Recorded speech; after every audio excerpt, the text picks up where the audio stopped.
Good morning. Hello, ladies and gentlemen. Welcome in. It's go time. It's 6 a.m. We're all upped. We're all juiced. We're all amped. We're all ready for 4 hours of sports talk, entertainment, greatness coming your way and starting right this very second. What up, America? How we doing? We made it to day 4. We have. I don't know if you knew that. Nobody's hit each other. Nobody's broken anything. Come close. Haven't done it. I wasn't worried about it. Well, no one came in this room and did that. That's correct. Yeah. No one has been, that I am aware of, cussed out yet. If it was going to happen, yesterday would have been. Yesterday would have been it. Been the day. But yeah. Like the champions that we are, we rose to the occasion. We slapped the sign on the way out the locker room. We brought the same fire that we bring every day. We persevered and we came out the other side, not only alive, ladies and gentlemen, but thriving. Yeah! Yeah! Yeah! Yeah! Yeah! Let's get it. Let's have some fun on the show. Man, today. I hope someone's alarm went off right then. No. If you are one of the 3 people in the upstate that is lunatic enough to set your alarm to go off at 6 a.m. on the dot. You are tempting me. And I know, I wanted to see if you were going to spin around in the chair like Dr. Evil to get to the button. My cord was a little tangled and I was worried I might Fair enough. Hurt myself. If you're one of the psychopaths that has your alarm set off to go off at 6 a.m. and auto-tuned to the Rob Brown Show, your significant other is probably going to smother you to death one of these mornings. No. That's a little violent.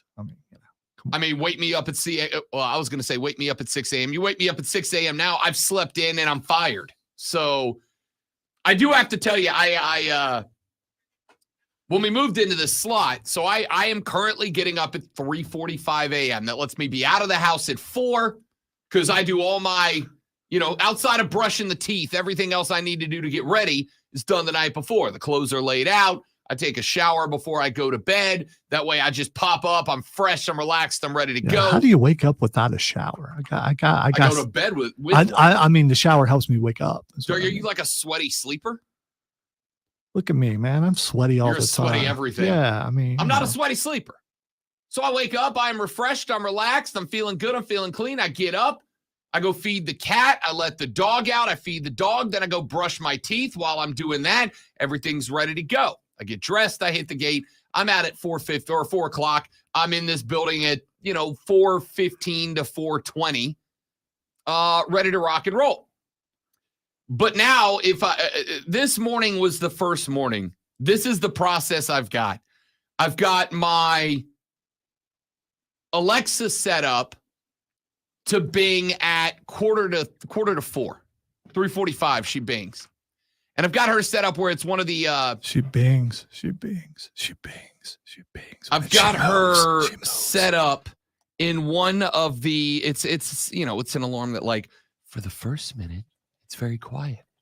And then for the second minute it's a little louder. And then for the third minute it's a little louder. And by the 4th minute it's getting back up to regular volume. And then by the 5th minute she's like, "Hey, you lazy piece of crap, get out of bed." And by the 6th minute she's like, "Wake up! It's time to go." And then at 5 till 4, I have the alarm on my phone set. All right. And the alarm on my phone, alarm. You said it, by the way. I know. The alarm on my phone goes off at 5 till. And that one is not as pleasant as the rest. That one is like a nuclear bomb has gone off. And the goal is to be awake and up and turn that one off so that it doesn't wake the fiance up. Because if she wakes up to the Alexa, it gets progressively louder, but it's got like a very nice zen, like a nice kind of chill, gradually wake you up like the fluttering of a butterfly's wings, The phone goes off and it's like, she will be furious if she hears that. So the goal is get up, get out of bed, go turn the phone. And I got to keep the phone on another part of the room. So I got to get up and go get it. So I'm out of bed, right? So I got up this morning. I got out of bed. I went into the bro cave. That's where I get ready. I lay my clothes out in there the night before when I'm doing prep. I leave the tablet of truth plugged in there. So it's all in the bro cave. I woke up this morning. I got out of bed. I grabbed the phone. I went into the bro cave and set the phone down on the computer stand, sat down in the gaming chair. Because I'm not going to lie, not that any of you care. Rob's a boxers at most sleeper. All right. At most, I'm going boxers. So I go in the other room. I sit down in the gaming chair to put on pants. And I kind of had that moment. Wait, you got to sit down to put on your pants? No, I don't have to, but at 4:00 in the morning, it's the best idea. Okay. All right. Sit in the gaming chair. And for those of you plebes that don't have a gaming chair yet, all right, if you haven't moved into the 21st century with the rest of us. Even the nerds on the sports shows who've never picked up a controller, they have gaming chairs. They're the best. They are the best. They're formed in a way to be comfortable and also useful. They're ergonomic. Yeah, they hug you. They do. I sat in the gaming chair. I leaned back in the chair, Lonzo, and I'm like, let me just put my head back for a second. No, you can't do that. Massive mistake. And I got very fortunate this morning because I put the head back, and I wasn't going back to sleep, but it was one of those where suddenly time isn't real anymore. Like you enter some sort of quantum vortex where seconds become minutes, minutes become hours kind of thing. And fortunately, our jerk of a cat has decided that if you're awake, it's feed and play time. So I leaned back in the chair just to close the eyes for a second, just to let the body find its chi, open the third eye, become aware to the vibrations of the universe. Channeling my inner Aaron Rodgers here. And you are not currently on mushrooms, are you? No. Okay. No. All right. Channeling my inner Aaron Rodgers, and the cat jumps up in my lap. Except for I hadn't put the pants on yet. When the cat jumps up on the lap, if the cat doesn't land with good footing, it does, what cats do. And it uses its claws to lock in onto whatever surface it's about to fall off of, which in this case was not the cat's fault, unless it's a clumsy cat, which is weird. It is not the cat's fault. It's cat's doing cat things. Cat wanted to jump on my lap. Cat missed. Cat locked in with the claws onto whatever it could find in order not to fall back to the ground. Except what did the cat's claws find purchase in? My inner thigh. Oh, I thought the story was going a totally different place. So did everybody else. If that cat had jumped 8% higher, your boy would have been in a much different mood this morning. All right? Latched in on, howdy. Maybe speaking in a higher pitch also. Correct. I was awake at that point, and I look over at I got an Echo, which is the Alexa with the screen on it. I got an Echo in the bro cave over on the other side. I look over it, and it's like, it is 4:23 a.m. I'm usually almost here at 4:23. Nope, not this morning. I am sitting there with claw marks in my inner thigh, inches away from the crown jewels, with a cat staring me in the face, no pants on, a sleeveless basketball jersey. I'm like, I got to get my life together, dude. You didn't let out a girly scream when you got clawed. No, it was the very manly. How far did the cat fly? Cat was horrified. Cat took off. Cat gone out. Okay, so you didn't help it excel its way out. No, I didn't throw the cat. Okay, if I was going to, that would have been the moment. All right, that would have been the moment. But no, it sucked. So suffice to say, ladies and gentlemen, I'm jacked up this morning. I didn't even bring an energy drink this morning. There's zero monsters in this building for me right now. I'm a little worried about that. We'll see how that plays out about 9 a.m., but at 6 a.m., I don't freaking need it. All right? So if I did that, will that just give you the shakes? PTSD kicking in. All right, we got a lot of stuff to get to on the radio broadcast today. We will start, ladies and gentlemen, with the schedule of events for the day. Coming up today at 8:20, Rashad Beard of the Panther Nation podcast. Rashad is going to be moving up in our scheduling moving forward. Rashad on Thursdays has 9 o'clock meetings with Q. In our old slot, he would have been at 10:20, No, 11. I don't know what time he did it. It was in the old slide. Who cares? That was ages ago. But based on his schedule and ours, Rashad Beard has been ever so kind enough to make availability for us on Thursday. So at 8:20 a.m., Rashad Beard will join us here on the radio broadcast. We'll talk Carolina Panthers. We're also going to talk Panthers coming up here in just a couple of minutes because I found yesterday, and if you are not watching on the stream, you're going to want to, because I found yesterday what I think is a very interesting chart using Pro Football Focus's advanced analytics. And it is a chart that I believe will convince you that, yes, there is a problem with the Panthers quarterback position, but it's not Bryce Young's fault. And I'm going to show you the one number that won me, not that I wasn't already won over, but the one, because I know ball, the one number that genuinely blew me away yesterday compared to other rookie quarterbacks in the National Football League. So we'll do that coming up here in a minute. I said yesterday on the show, too, a lot of pushback. That not only do I believe that the Clemson Tigers are the most improved team in college football from week 1 until now, but I believe that there is a number now that backs that up as well. Big numbers day on the show today. Big numbers day. Big dork data day. Hey, man. There's one thing on planet Earth that does not lie, and it's numbers. That's the one thing that doesn't. Music lies, emotions lie, your heart lies, your friends lie, your boss lies, your wife lies, your husband lies. Everything lies except numbers and Lonzo. Those are the only two things that don't lie. Yeah, that numbers would be the only thing, because fair enough. We are all human. We fall daily. So I got numbers for Bryce Young. I got numbers for the Clemson Tigers. We're going to talk about those things coming up later on in the show. There has been one, massive challenge against the advancement of technology in the world of sports. Well, this past weekend, stick with me. Don't hear this word and panic. Don't hear this word and run to the dial. Those of you that are new to the show, it's going to get a cursory glance at best once or twice a week maximum, and not even for full segments. But there's a story that came out in the world of soccer this weekend. There was a story that came out of the English Premier League this weekend involving VAR.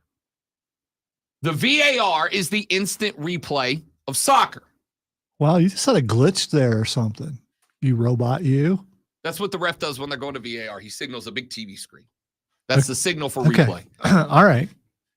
So we're going to go to VAR. Well, I mean, we're not going to go to VAR because the game's over. The call's over.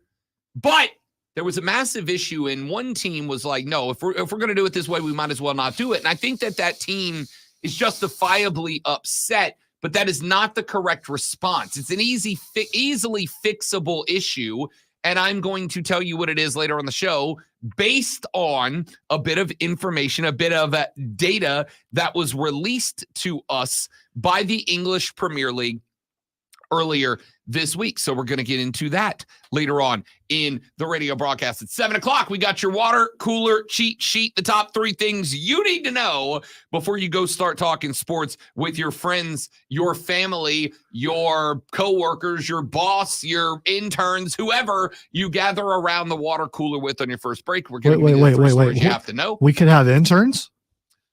I mean, we can't. Other people can. Okay. All right. Yeah. So we got that coming up for you later on in the radio broadcast. And then it's Thursday, and you know what that means. Coming up in the second segment of our new last hour at 9:20 this morning, it's time for Fight Club! With the great one, Lonzo, he is going to run us around the worlds of MMA, boxing, professional wrestling, your home, your only home for combat sports in the upstate is Fight Club with Lonzo coming up at 9:20. All of that and more coming up during the 4 hours of the Rob Brown Show that starts now. Let's run to a break. When we come back here in just a minute from right now, I said yesterday on the show that I fully believe, and I mean this, that the Clemson Tigers are the most improved football team from week 1 until now in all of college football. And now I think there is a number that has been pointed out to me that I can successfully use to argue that point. And I will do my best when we come back here in just a minute from right now. The great Malonzo's on the ones and twos and sound effects. That's only him. He's doing it by himself today. I am Rob Brown. The pleasure is ours. We are back after this on the Rob Brown Show. We're back after this on the Fan Upstate. Good morning. You see. All right, guys, quick live read, and then we're right back. Don't go anywhere.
All right, boys and girls, we're back.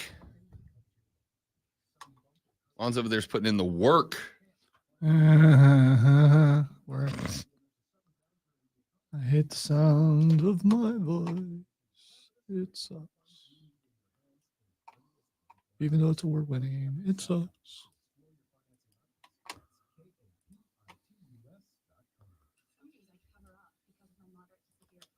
In the divisional round, all 4 MLB Wild Card Series ended in 2-game sweeps yesterday. Ooh, I did the thing. I hate that.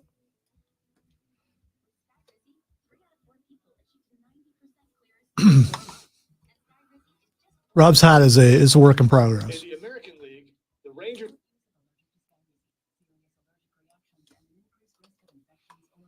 7-1, and will move on to face number 1 seeded Baltimore.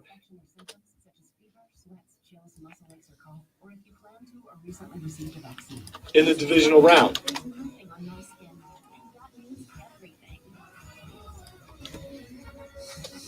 In the divisional round. While the Twins finished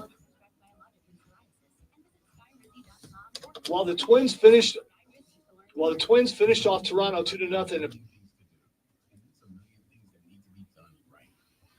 Brandon, Steven, James, Trey, Kev, Joe, what's up, ladies and gentlemen? Good to have you. Thank you guys for coming by. While the Twins finished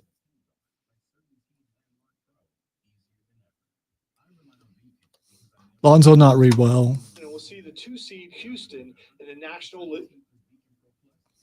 While the Twins I told you I struggled with this. Just this particular one. Everything else I think was fairly smooth.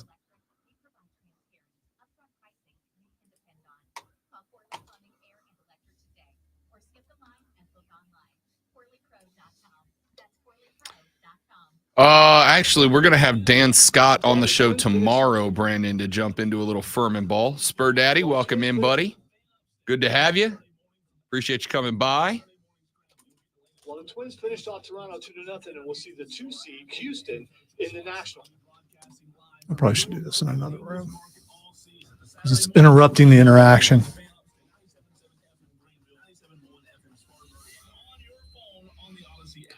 You're supposed to wake up with roosters, Steven.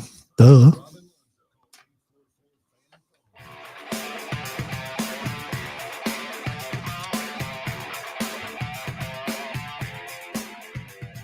Hey, what did he say? I believe he said that this is the award-winning The Rob Brown Show on the Fan Upstate, and I think that we are. It's an apt description about this fine program. I mean, technically, it could be the awards-winning Rob Brown Show. I don't think that's grammatically correct.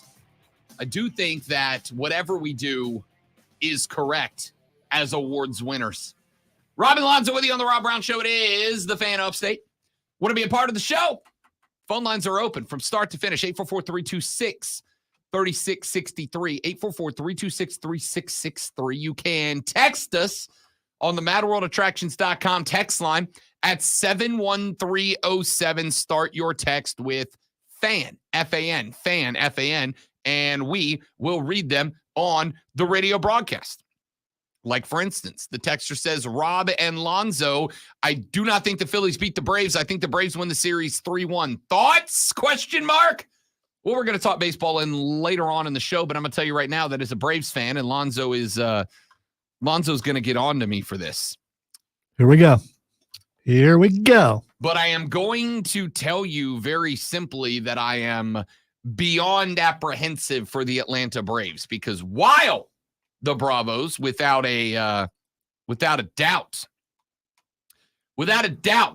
the Atlanta Braves have the best offense in Major League Baseball. The concern that I have is that Philly's offense is the hottest offense in Major League Baseball, and I think that is very, very impressive.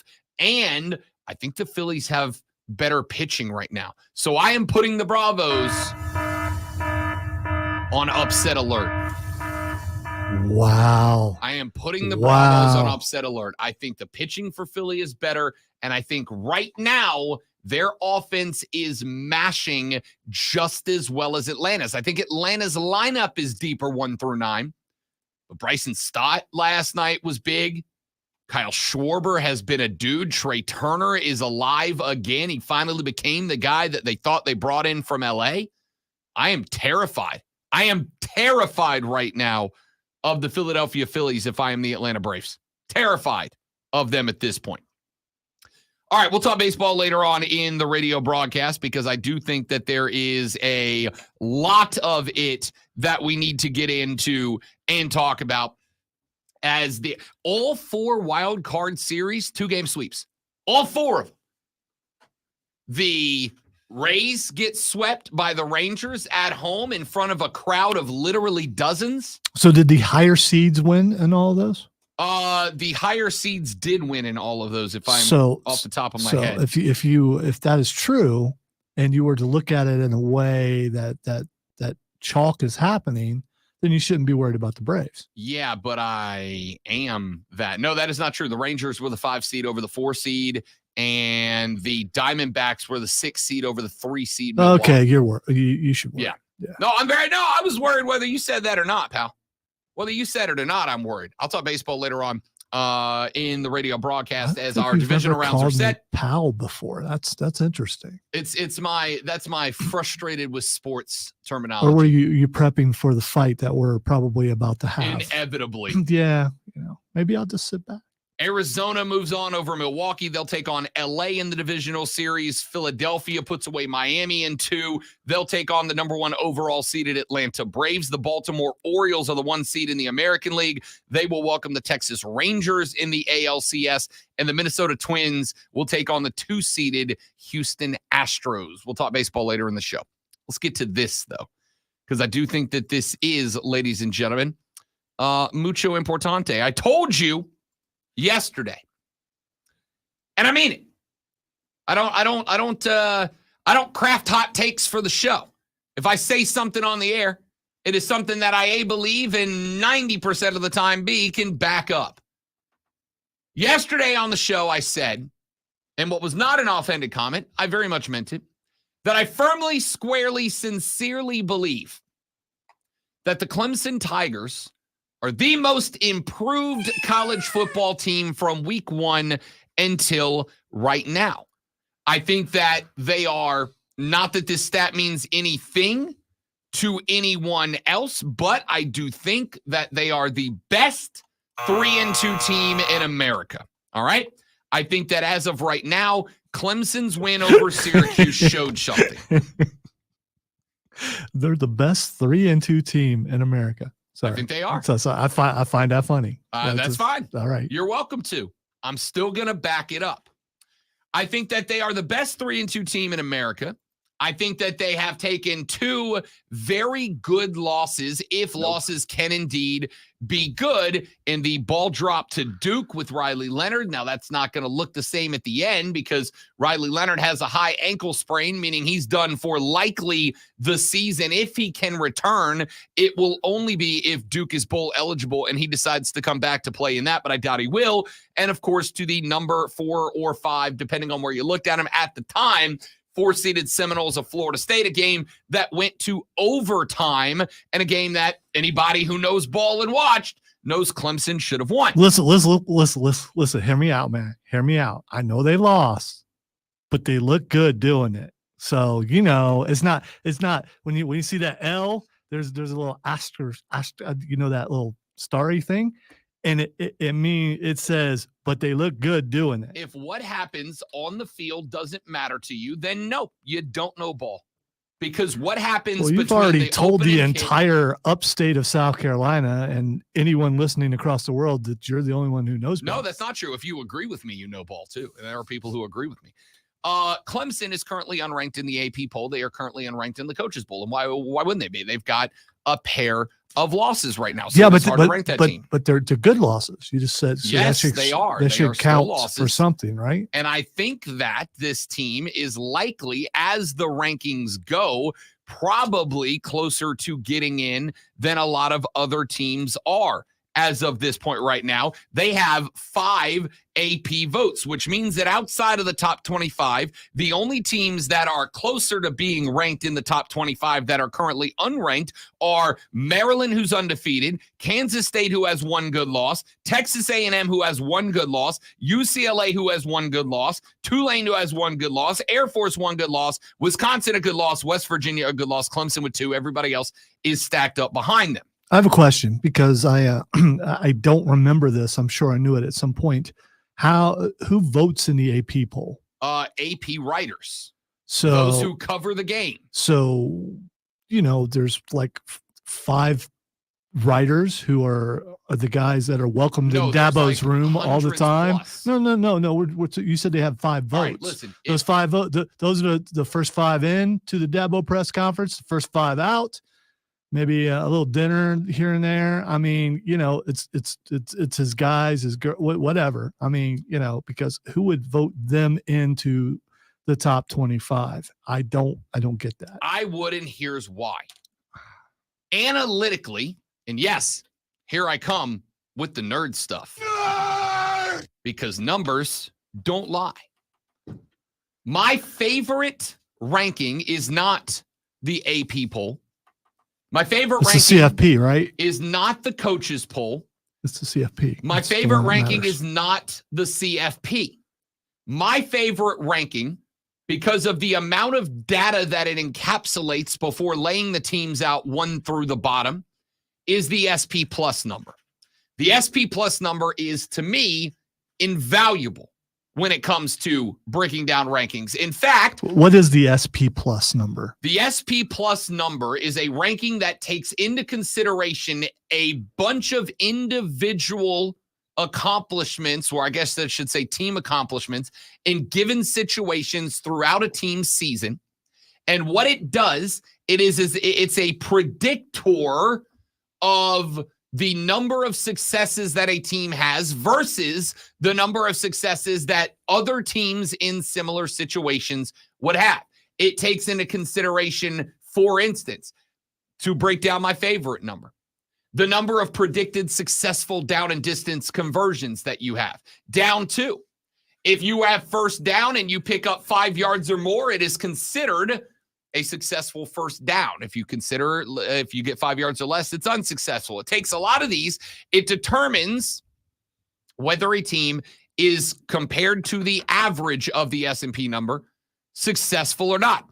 And so you will end up with an SP plus number that is either positive or negative. A positive number indicates that in the position that you are in, you are overperforming what the average team would do in your scenario. So if you've got an SP plus number of, say, 17, that means you are scoring in your particular scenario 17 more points than the average college football team would perform if they were put into your scenario. So you want that number to be positive, and you want it to be as high as possible. It is an indicator of success in metrics in actual college football games. And that is why I love it. Because while a lot of us lean on the eye test, Rob, at the end of the day, your eyes can lie to you, right? Your eyes can lie to you. They can, and they do very frequently, as a matter of fact. That is why in the world of science, what I saw is irrelevant. What I saw is irrelevant. What can you prove to me mathematically? What can you prove to me with empirical data? The SP plus number utilizes empirical data in order to come up with the rating. So math, like, wins and losses, because when there's more losses than there are wins, there's math on one side, there's math on the other side. That math doesn't lie. No, I'm saying that if you see, this is why soccer doesn't take off in this part. Actually, soccer's taken off in this part of the country, great. But people look and they think that You're going to say people like me. Go yes, ahead. I am. Go. I mean, go ahead. Because you that's think fine. The only thing, Because I speak for the people. The only thing people's champ over here that allows you to determine whether a team is good or not is their record, right? Bill Parcells, the only thing, your record, you are what your record says you are. The only thing that matters is dubs and L's. But the reality is, the 90 minutes of football in between the opening kick and the final whistle and stoppage, a lot can happen. And very good teams lose all the time. All the time. I know we didn't win the Detroit award, a better team boss, than Kansas City. but we're very good show. Sorry we didn't win the award, but the math shows that, that on this particular day we did really well on this particular like day. I said, we did to folks really like well. Lonzo, the only thing that matters is a trophy. Nothing else matters. And I disagree with that. The only thing that matters is your record. Am I a loser? Am I a winner? I don't know. I mean, know. again, as far as mentality goes, that's not up to you. That is your subjective opinion, right? So the Tigers have 2 losses. Speak with the voice of the people. Again, you can claim that all you want. That also doesn't make it true. So according to the S&P numbers, that is a number that is designed to directly measure you with other teams around you. The S&P number right now is for, let's say, a team that beat Clemson. That, of course, is the Seminoles of Florida State. In the S&P right now, Florida State is ranked number 18 in America. That means that in terms of looking at the analytical results on the field, the empirical data, the results on the football field, the S&P number predicts that there are 17 teams in America that would be scoring more and outperforming Florida State. Is Clemson one of those? Clemson is one of them. Well, that's kind of weird because they went head-to-head and Clemson didn't do that. And again, this is not a measure of who would win head-to-head. It is a matter of who has outperformed in every situation start to finish.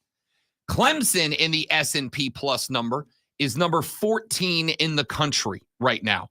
Florida State is number 18. Now, they played almost 2 full weeks ago. Been almost 2 weeks. And I think it is fair to say that 2 weeks is a very long time in season for a football team to get better or to get worse. Florida State, of course, had that tricky game against Boston College on Red Bandana Day almost 3 weeks ago. Clemson, of course, their other loss came to Duke back in week 1. Like I said, a Scooby-Doo mystery. There weren't many clues to figure out Riley Leonard at the point. But since then, their S&P numbers have flipped. And I'm not going to sit here and say that, the S&P number is better, therefore we should reverse the record. Not at all. Florida State won the game. They won it in overtime. It was a hell of a football game, and it is what it is. That is a result that Clemson will have to live with. But what I am saying is that what we watched, which, yes, is a win that Florida State is credited with, is a win that Florida State has used to help propel them into the top 5 in the AP poll. What I'm saying is what happens on the field matters too. And while at the end of the year, your ultimate destination is predicated based on your results, based on, frankly, your record, A, and then what the composition of that record is, B, which is why so many one-loss SEC teams over the years have gotten credibility over, say, one-loss Pac-12 teams or one-loss Big Ten teams. What makes up your record matters. What your record is matters. But to me, and maybe me alone, I don't know. But to me, like on Mondays, when we do the Robbie remix and I take the AP top 10 and I say I'm putting them in what I believe to be the correct top 10 order, I don't change them. I just take the AP top 10 and then spin them around in the order I think is correct. When I have 2 teams that I'm having a hard time separating, like I did this week with about 4 different spots in that top 10, one of the rankings I run to immediately is the SP Plus number, because the SP Plus number takes into consideration empirical data, metrics, numbers, performance in situations, and then it breaks it down to a number. And I can stack that number up against other teams. And while just because the number says this team is better than this team, that doesn't make it true by itself.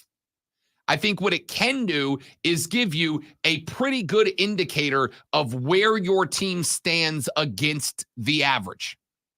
And the SP Plus number right now says that from week 3, Clemson, Florida State, Clemson's been a better football team. Now, Florida State didn't play last weekend. Florida State was off. They got Virginia Tech this weekend. That's a game Florida State is favored in by 25.5 points. If Florida State goes out and they cover that 25.5, they win by 27 or whatever, or they're right there on that number, then we might come in next week and this number flips right back on its head. But what I can say is that based on what we've seen in this SP number from the L till Duke through the L to Florida State in overtime, through a demolition job on Syracuse, the SP plus number tells me that I'm very comfortable with where Clemson is and the direction they're headed in right now. I'm not here to be a defender, protector, agitator, or advocate for anybody. It's not my job. I got no interest in doing it. But what I can say is if I look at this number and I compare them to a team that is not in a playoff spot right now because FSU is down at number 5, but I compare that to a team that was in a playoff spot that at the end of this weekend could be back in one because I think Oklahoma's got a pretty good shot of sniping Texas and knocking Texas out of their spot inside a playoff zone. I'm pretty comfortable saying that right now, if I was to look at every team from week 1 to week 5, Lonzo, I'll say this. There's a lot of teams better than Clemson. I'm not arguing they're a playoff team. I'm not arguing they should be, gifted a spot in the ACC title game. Not at all.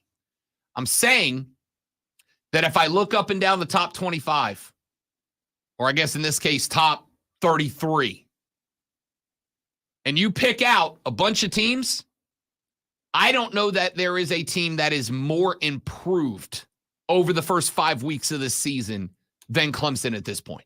They are so much better today than they were in week 1. And I've got numbers for Cade Klubnik that show that. I've got numbers for the offense that show that. The defense can improve because it's a top 5, maybe top 8 defense overall. But I think that you would be hard-pressed, based on numbers, to find me a team that has gotten better, quickly than the Clemson Tigers from week 1 until right now.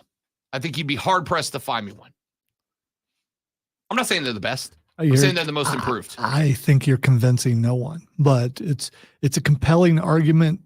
But, I guess I'm just too dense to get what you're trying to say. And you're not going to stop me from looking at the record. And the eye test to me is more important. And Syracuse could have won that game if they weren't so nervous. And we'll see what happens when you see that Clemson team roll in. Man, we got this. We got this. Oh crap! I didn't mean to do that, but we got this. Oh man, why did I do that? We would have this if I hadn't done that. I mean, that's just when they face a better team, and they will. When they face Notre Dame, if they win, I will change my mind. I have picked Clemson to win every single year during their run when they were good. The thing that you're trying to sell me now, I ain't buying that. So that's a spam call that I ignore. That's what that is. Could I not then, if you're giving Syracuse credit, could I not say the same thing about Clemson when Florida State came to Death Valley?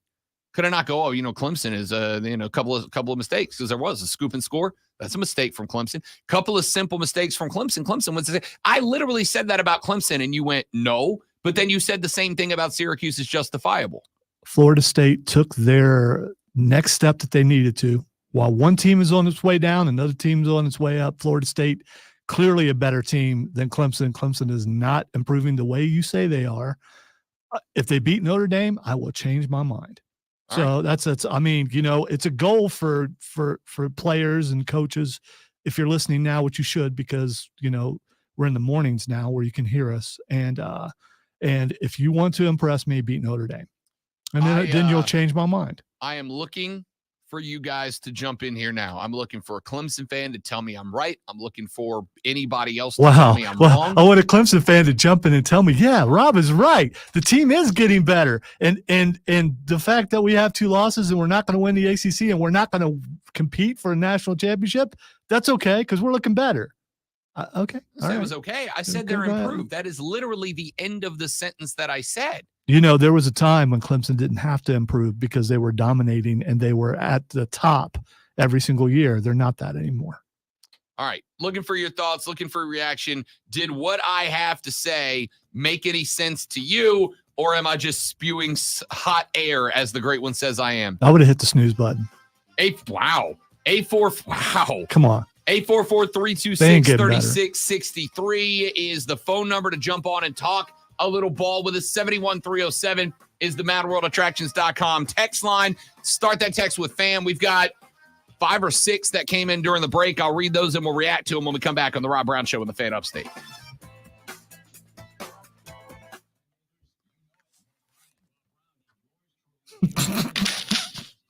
Thanks, James. Excellent analysis. I don't want a Coke. I want water. Is that weird? I feel like that's a weird thing to say for me. No, that's a good thing, dude.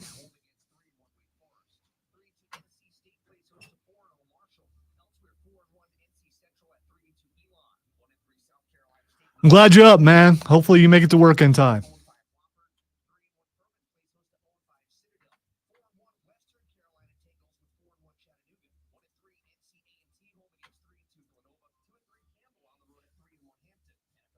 I did this morning thing for like 14 years, and it's going to take me a while to adjust. I'm still not quite there.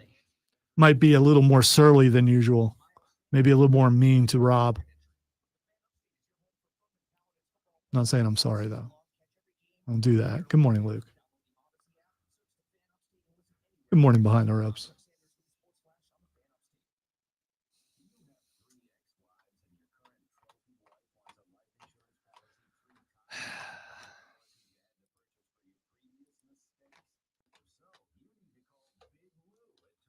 Well, the Twins finished off Toronto 2-0, and we'll see the 2 seed Houston in the National League. The Diamondbacks.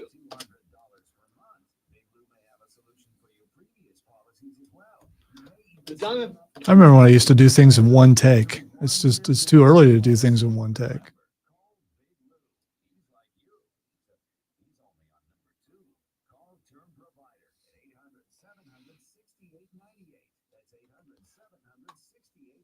The Diamondbacks defeated the Browns. The Browns. Yes. The Diamondbacks defeated the Brewers 5-2 and move on to. If I knew ball, I wouldn't struggle like this. No way I get this done in time. The Diamondbacks defeated the Brewers 5-2 and move on to the LA Dodgers, while the Phillies outpaced the Marlins and will take on the number. While the Phillies outpaced the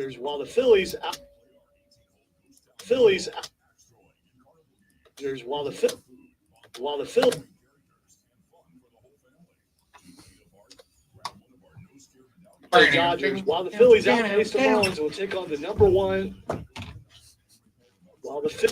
Yeah, I just I should just say forget it. I'm not going to be able to do it. Dodgers, while the Phillies.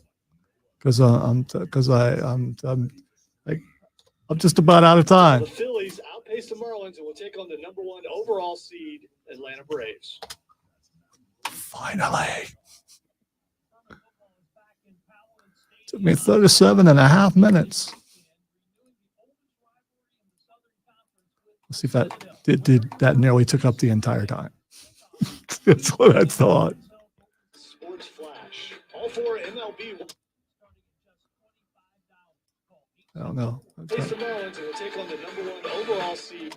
Do I actually have time for another Behind story? the Ropes, Luke, Jacob, Jesse. Good morning, everybody. Glad to have you.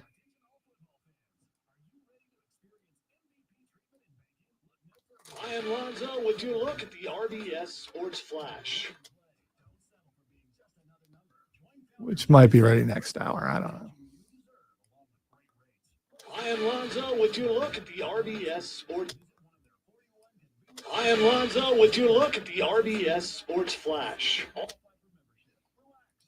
All 4 MLB wildcard series ended in 2-game sweeps yesterday. In the American League, the Rangers ran away. Oh, I can tighten that up. Come on, dude. Its powerful technology actively finds and invites qualified candidates to apply to your job. So while other companies might deliver a lot of hay, ZipRecruiter finds you. Who's listening at 6:50 anyway? I mean, Seeded Baltimore. As long as you get it right by the second one, that's what's important. Oh, I'll be ready by the second one, but this should be better. It could be better. I will be better. If I was to improve the way Clemson has. In the divisional round. While the Twins finished off Toronto 2-0. While the Twins finished off Toronto 2-0. While the Twins. James, so who do you like better, WWE or AEW? Why do you have to pick? Yeah, I don't think that I have to pick. Yeah, listen to the wrestlers. The wrestlers are telling you guys to stop picking sides. You want both of them to be good because it improves the product on both sides. Now, I will say, I think both of them are different and likable for different reasons. I like AEW because it is a more adult, mature product, and It's the opposite of that. I feel like it's a little bit more in terms of just Geared towards teenagers. fighting. It's more legitimate. Well, geared towards teenagers. Yeah. Lonzo just answered for you. Daddy's not here, so I'm going to talk like this.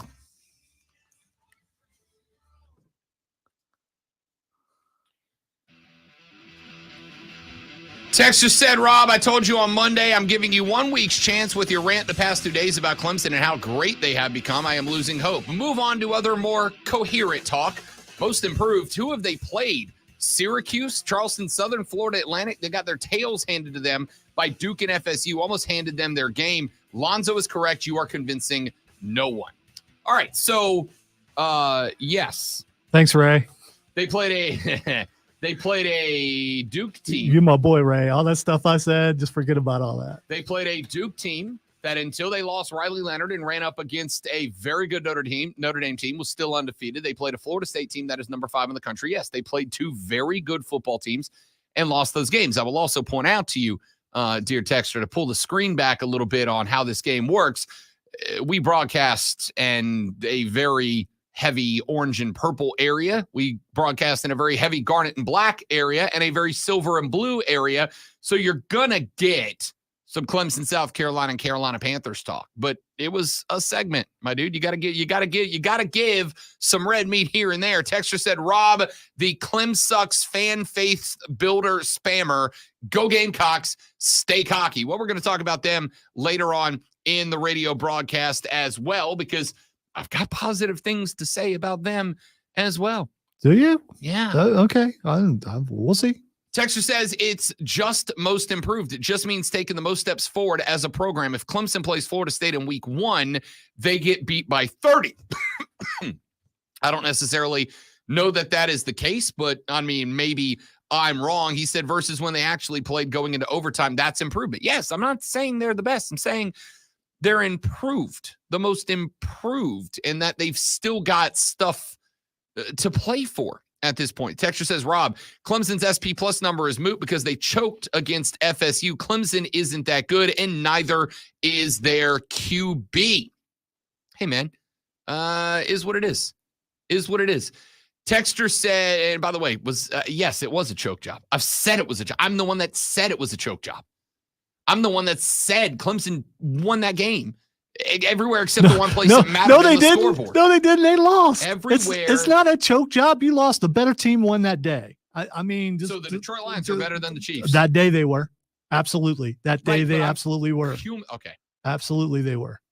Texter says, great to be able to listen, fellas. Moving time slots was good. Thanks. We're glad to be here. I don't know. I think we're fighting more, but I think it's because we're cranky. 100%, but we're cranky. Yeah. But Rob wants to fight. I mean, he's bringing up stuff that, I mean, come on. Sure do. Jesse says tails handed to them, self-inflicted wounds at Duke, and taking FSU to the brink wouldn't be characterized as getting our tails kicked. Yeah, I agree. Now I'll say this. Do I think self-inflicted wounds lost the FSU game? You're damn right I do. You know, however you lose in the end, there's a W and there's an L. And that's how that works. At the end of the season, there can be only one, and it's not going to be Clemson. If you would like to look at football through only the most simplistic lens, then you are 100% correct. You're right. I am dumb, but that's Not what I fine. said. There's a lot of dumb people like me. Simple and dumb basically are the same thing. But it was a nice try, a nice word. I appreciate it. Dexter said, you think this Justin Fields to Atlanta talk is real? I mean, does Atlanta want him to be better or not? No, I don't think it is. But if it is, I will laugh hysterically. Speaking of the NFL, we're going to talk about that. We'll talk about this wide receiver talk going on around Charlotte coming up later in the show. We'll talk about Atlanta and whether or not they need to find a new quarterback now. Yes, they do. But I'll tell you why. We got Fight Club coming up at 9:20. We got Rashad at 8:20. And the water cooler cheat sheet. 3 things you got to know before you go start talking sports with your coworkers next on the Rob Brown Show on the Fan Upstate.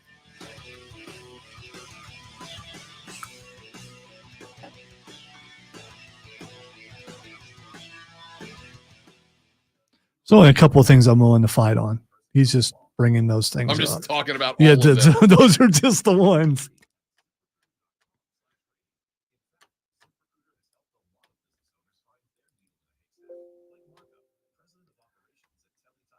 Can't wait till we talk about the free vehicles.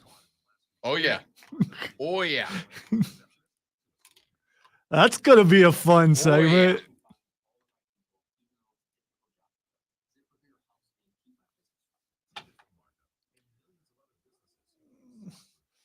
You know what I'm going for. I got to go.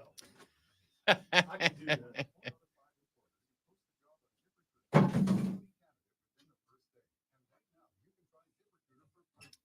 All right, guys, give me 45 seconds. We'll try it. Let's try out a new away screen, shall we? Hang on.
All right, what the Sam Hill's going on?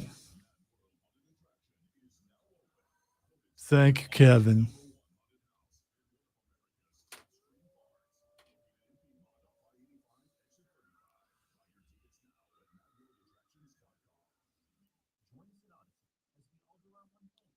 What's the world coming to when Kevin's giving me compliments? I mean, you know.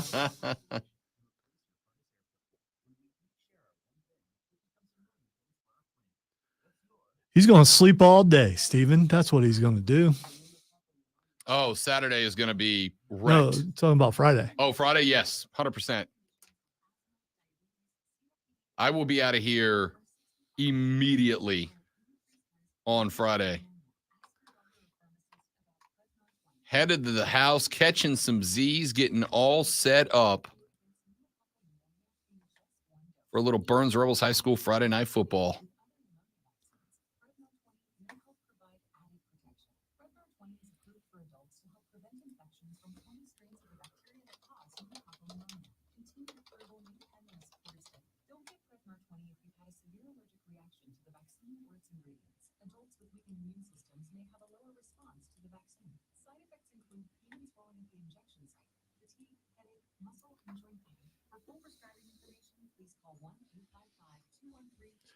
I remember when I used to do the morning show over on WRD, and then I'd have to come in Friday night and do the Friday night wrap, which didn't start till 10 to 10:30. That was fun. That's the word I'm going to use.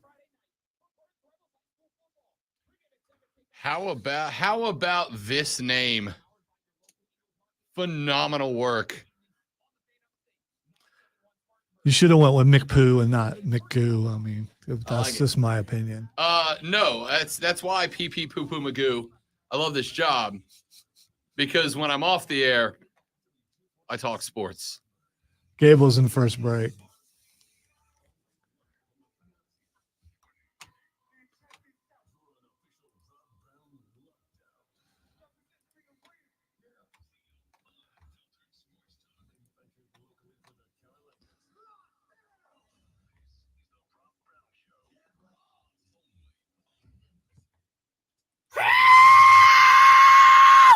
I also am excited, random guy from Myrtle Beach country, rural farmland, middle of nowhere where jets crash. Repping South Carolina. Yeah.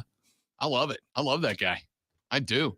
Ladies and gentlemen, welcome back. The Rob Brown Show is on your radio. Hour number 2 of 4 gets its start right now in our all-new time slot from 6 till 10 a.m. I am Rob. He is the great one, the arbiter of all things morale victory. He is Lonzo. Spew! We have got a lot to get to, ladies and gentlemen.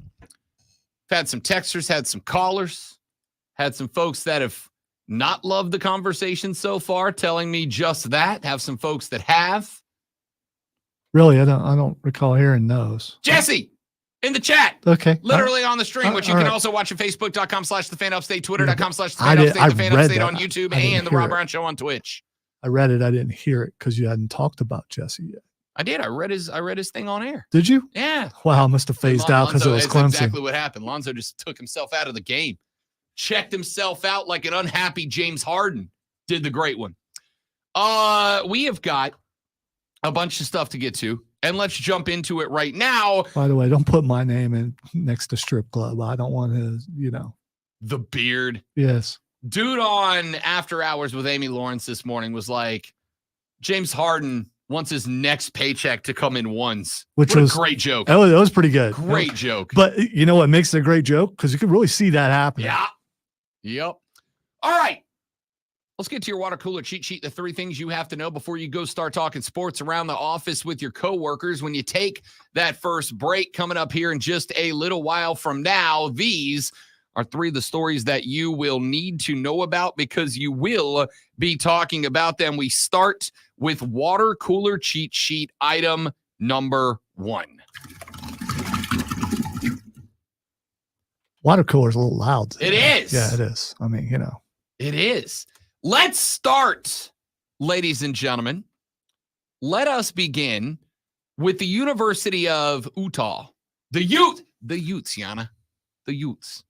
The Utah Utes NIL Collective is known as the Crimson Collective. I believe that is also the case at Alabama, but we're not talking about them right now. sounds like a video game villain from 1987. There is a long-running joke at the University of Alabama about how coincidental it is that the Dodge Charger is so popular amongst Alabama Crimson Tide football players because for years, many of them have been driving Dodge Chargers.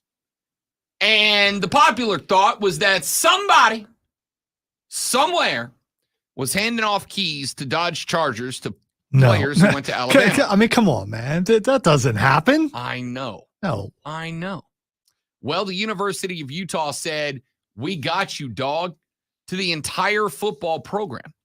Yesterday, about 85 brand new Dodge Ram 1500 Bighorn trucks rolled onto the football field. Why? Because the Crimson Collective, the NIL group supporting Utah athletics, is presenting one of those Dodge Ram 1500 Bighorn trucks to every single scholarship player on the Utah Utes roster right now. Yeehaw! 85 scholarship members of the football team will all receive a temporary lease to a brand new Dodge Ram 1500 Bighorn truck with a retail price of $61,000. Why do I hear the Price is Right theme in my head right Bum, now? bum, ba-da, bum, bum, ba-da. Funded by collective donations, each truck will be leased to each player as part of individual 6-month contracts that are expected to either roll over or be terminated contingent on a player's eligibility and enrollment at the university. These players will maintain these leases until their eligibility expires or they elect to transfer. The collective will also cover the insurance for each truck. Okay, to be driven by players. that was the biggest question for me was the insurance. So The collective's taking care of that. wow. So drive as fast as you want. If you mess it up, we got you. That's just okay. The Ken Garff Automotive Group, Garf. one of the country's largest auto dealers, is facilitating the deal with a host of Utah donors from the Crimson Collective. The collective made the announcement Wednesday as part of a new partnership with the collegiate streaming application For the Win 360, whose branding is plastered on the vehicles in an advertising wrap. Matt Garff, board chair of the Crimson Collective and part owner of the Ken Garff Automotive Group, and Derek Matson, CEO of FTW 360, headed the project, which has been described as a, quote, massive undertaking, end quote. Over the next months, nearly 100 trucks will be completed at a Detroit Dodge plant and transported on trailers, 5 to 6 trucks at a time, for the 1,600-mile journey to Salt Lake City. Hold on. So they're getting them fresh off the off the factory line, not a mile on them. The Crimson Collective says it has 3 missions, and the trucks satisfy one of those. The collective says that its intent is to, quote, provide education, housing, and transportation to Utah athletes through NIL endeavors with local charities, end quote. Hey, buddy. You a Ute fan? Are you? I mean, I guess you're a Ute fan. Did you know that this truck right here, this beauty right here, previously driven by the center for the Utah Utes, started 5 years playing in the NFL right now? You can right? I got a deal for you. Can't tell him that. I got a deal for you. Can't tell him that. No, what you can't, once they give the truck back and they're selling the truck, you can't tell them that the Utah player used to drive it? They're not selling the truck. Oh, No, you mean like if this the is auto group sells after. the truck later? Yeah, They can do that because that's after. So that's a selling point, isn't it? Sure. Hey, this was Cam Rising's truck. See, I'm not saying that's bad business as far as that goes. I thought you meant them going to recruits and going, hey, if you come here, you get a truck. Yeah. Because do that. you know why they don't have to. You know why? Because you're doing that right now. I mean, why would you have to do that? Wonderful decision by the University of Utah. It's cheap advertising for sure because it's free. Take what you can get, give nothing back. But it's a win-win if there are Utah fans in the area, which you got to assume there are, where these trucks will be released or sold afterwards, because every one of those trucks could have been driven by Cam Rising, Sure. according to that salesperson afterwards. Sure. Without a doubt. I think that there is any NIL deal is going to come with the fact that it should be, theoretically, a mutually beneficial arrangement between player and business entity. Does Utah not have their own vehicles out there? Some electric I'm sure the vehicle coaches and or all them something? get all of them. No, I mean produced vehicles in the area. I'm sure they do. Or do they just have like skis and stuff? But if you go give each player a used vehicle instead of a $61,000 brand new 2023 Dodge Ram 1500 Bighorn top of the line. What if you don't like trucks? Can they take care of you if you don't like trucks? Don't take it, I guess. I mean, who's gonna listen? You might not like a pickup truck, but if somebody tosses you the keys to a $61,000 luxury rig and says, all I need you to do is play football, not even play, I just need you to be on the team. It's all 85. How do those trucks handle the icy roads of Utah? That's what I don't know. I can say I've been in Colorado during the winter. I've driven in Colorado during the winter. Yes, I want a 4-wheel drive pickup truck. Utah. We're not talking about Colorado. I understand. I'm saying in the wintertime, Utah's cold. My daughter lived in Utah for a while. That's why I'm asking, can those trucks handle the icy roads? Maybe they should have picked a different vehicle, something that's a little more all-terrain or something. That's as all-terrain as it gets. Those are nice damn trucks. Okay. All right. Those are nice damn trucks. Item number 2 on your water cooler cheat sheet. There was a lot of moves yesterday. So was that a new one? Or just continuation of the old one? It's okay. It's complicated. Yesterday, there was a lot of news that hit regarding potential changes to NCAA rules regarding NIL, regarding the transfer portal, regarding the behavior of college football programs. The NCAA Division I Council approved changes to a number of facets of the game, including the transfer portal. Now, this was discussed earlier in the week as a possibility, but now it is in play. The NCAA Division I Council approved changes to the transfer portal windows that will shrink the number of days for student athletes to enter their name in the portal. The rule change will impact all sports, and all players across all sports will now have total 45 days throughout the year to enter their names into that portal. Each sport will have 45 total days, but it will be divided differently by sport. For example, before this rule change, the window for football would open the day after the college football playoff teams are announced, December 4th in 2022, and it would stay open for 45 days. The next period would have opened April 15th to April 30th. That will remain the same with the new changes. Under the new rule, there will be a 30-day window after the season and a remaining 15 days in the spring. So basically, there are 2 weeks and a day less time available for players to decide to pop their name into the transfer portal at this point. In FBS and FCS football, the new 30-day window will begin the Monday after FBS conference championship games. Any student athletes competing in the college football playoff will also be given an additional 5-day transfer window in January, while the second window will occur during the second half of April. For men's and women's basketball, the 45-day window opens the Monday after Selection Sunday. The Division I Council had proposed changes to the portal in January that would have seen a reduction from 60 total days down to 30. But they voted this week to instead shrink the window to 45 days. This does not impact when a student athlete can transfer, only when they can enter their name into the transfer portal without penalty. Graduate transfers will now have a notification of transfer deadline of May 1st for fall and winter sports and July 1st for spring sports for all grad transfers transferring for the first time. But that was not all that happened in the NCAA yesterday. NCAA President Charlie Baker has now begun petitioning states, all 50 of them, to take steps to better protect student athletes from harassment and coercion from gamblers and to combat threats to the integrity of the games that he says are viewed now as widespread. Of course, over the last couple of years, we have seen a massive rise in popularity in gambling, not just overall, but specifically in collegiate sports as well.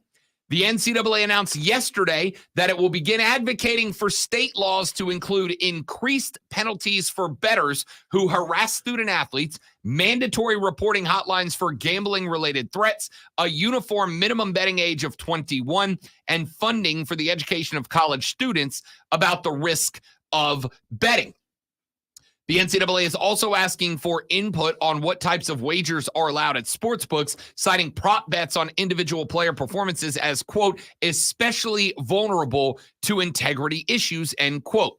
Baker said in a press release yesterday announcing the advocacy campaign, quote, the NCAA is making changes to help student athletes make smart choices when it comes to sports betting, but given the explosive growth of this new industry, we are eager to partner with lawmakers, regulators, and industry leaders to protect student athletes from harassment and threats, end quote.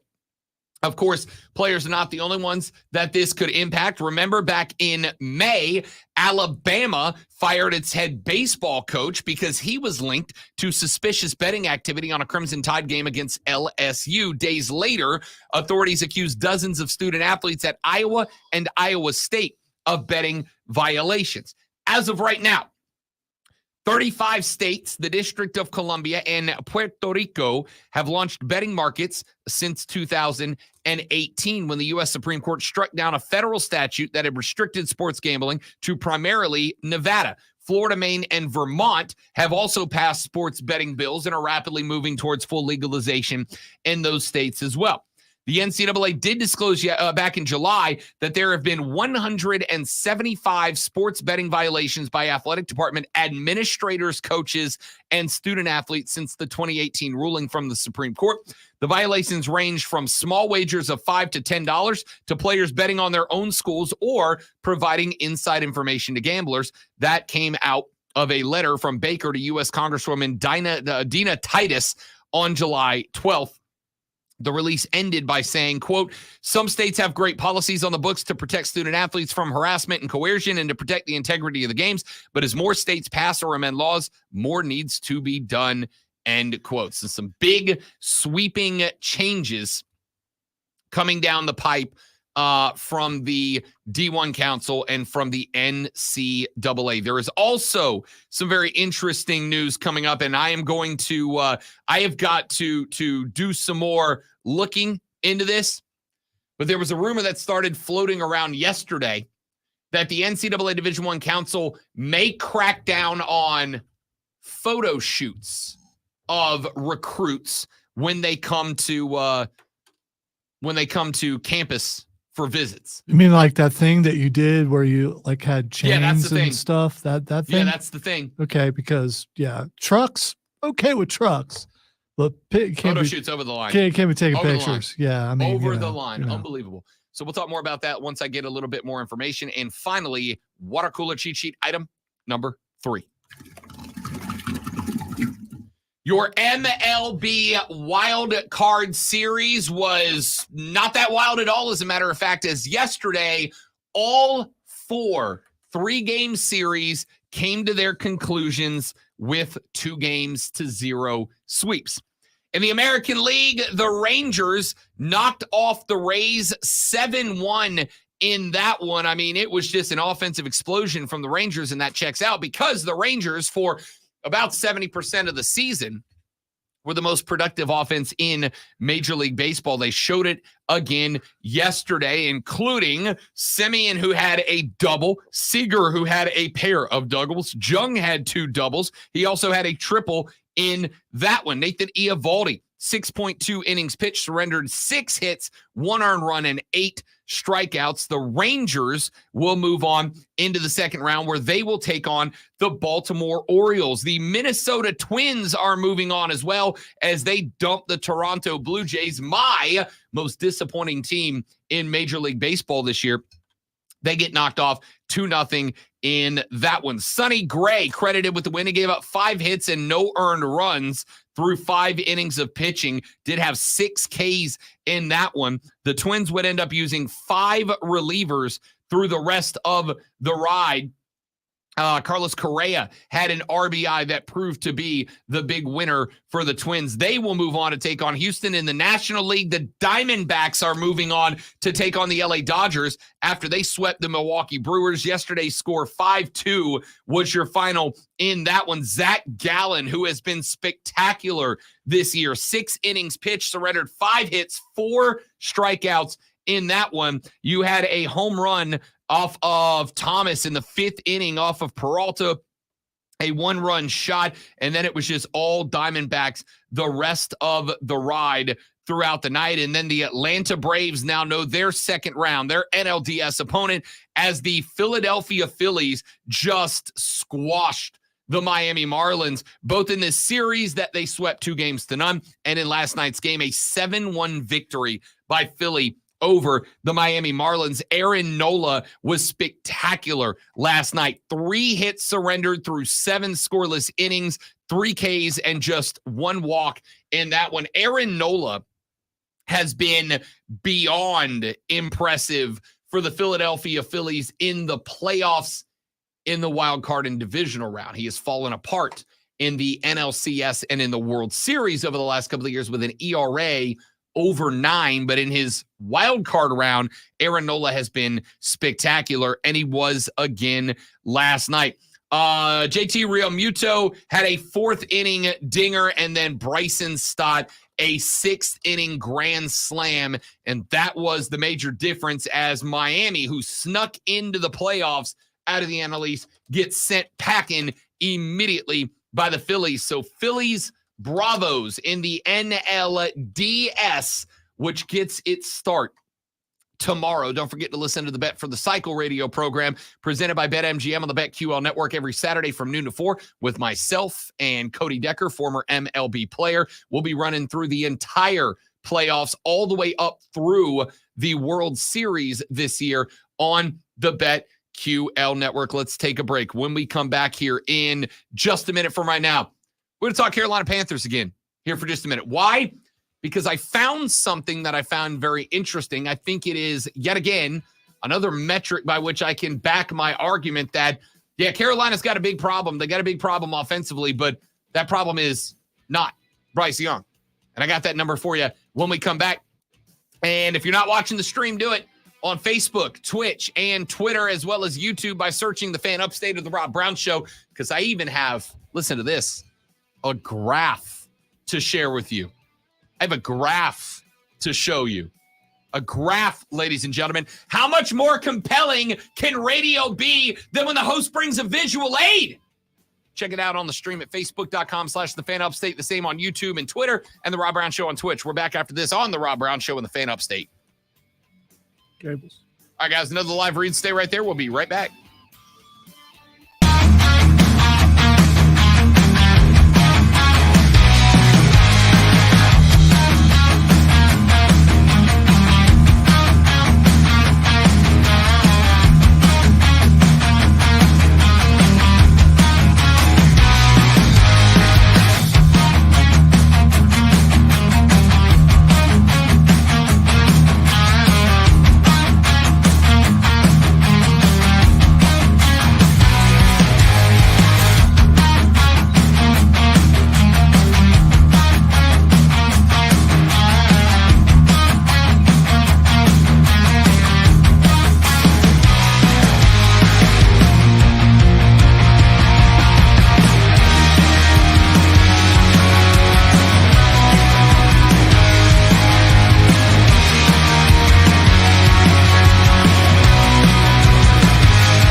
So the tag team I always wanted to do if I ever was going to be in wrestling, but remember, I'm a little bit older, so it would have been back in the 80s.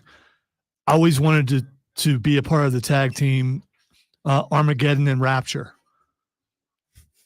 And, of course, I would be Rapture. It's probably the opposite of what you thought, but, yeah, because, you know, I would come out in all white, make sure my hair was completely blonde. Back in the day when I was actually in shape, it would have been amazing. And Rob could pull off Armageddon. He just have to wear a mask. That's all. No, dude, I do some dope face makeup. Oh, there you go. Yeah. There you go. All right.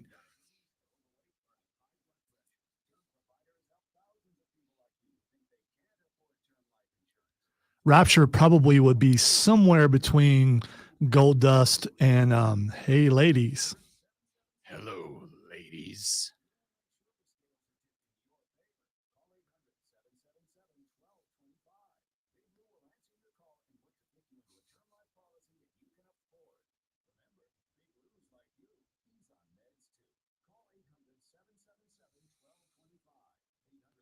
No, apologize for that. I was trying to do something earlier, and there's no way that I can do that. But yeah, when he does a live read, we have to take it off. I should have brought it back quicker. And, we're adjusting here. Usually, if we're off screen together, we both went to the restroom. That's really what it comes down to. Skrilla texted, the water cooler sounder sounds more and more like a big bong rip. Oh, sorry. I mean, water pipe. If you say so. It kind of does, actually. Now that you say that. Okay, Steven. Stop beating me over the head with the yardstick. We're gonna improve. That's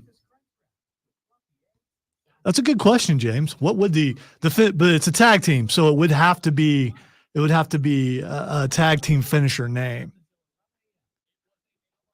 Let's go with Kingdom Come. We'll do that. That would be our finisher, because if we're Armageddon and Rapture, Ooh, I like that. Kingdom Come would have to be our finisher.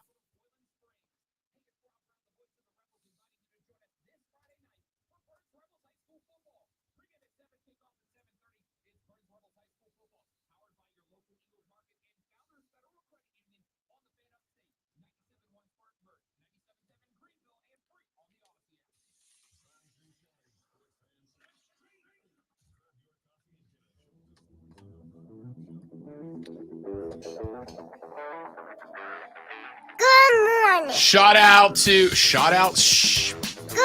morning. You done threw me off, Lonzo. Good morning. Shout out to Scotty from BMW who texted the show. What's up, Scotty? Scotty said, Robinzo, congrats on the new time slot. I love your show. Thank you, Scotty. Much appreciated, my dude.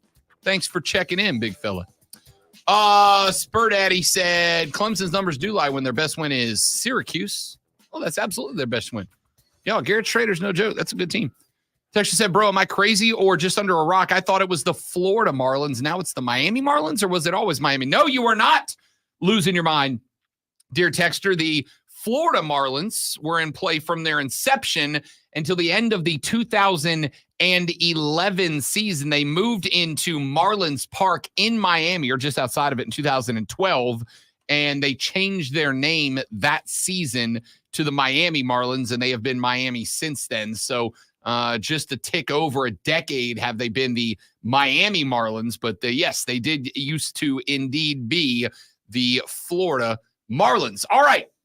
I want to get to something here that is, you don't need it per se, but there is a visual aid attached to what I'm about to bring to you, ladies and gentlemen.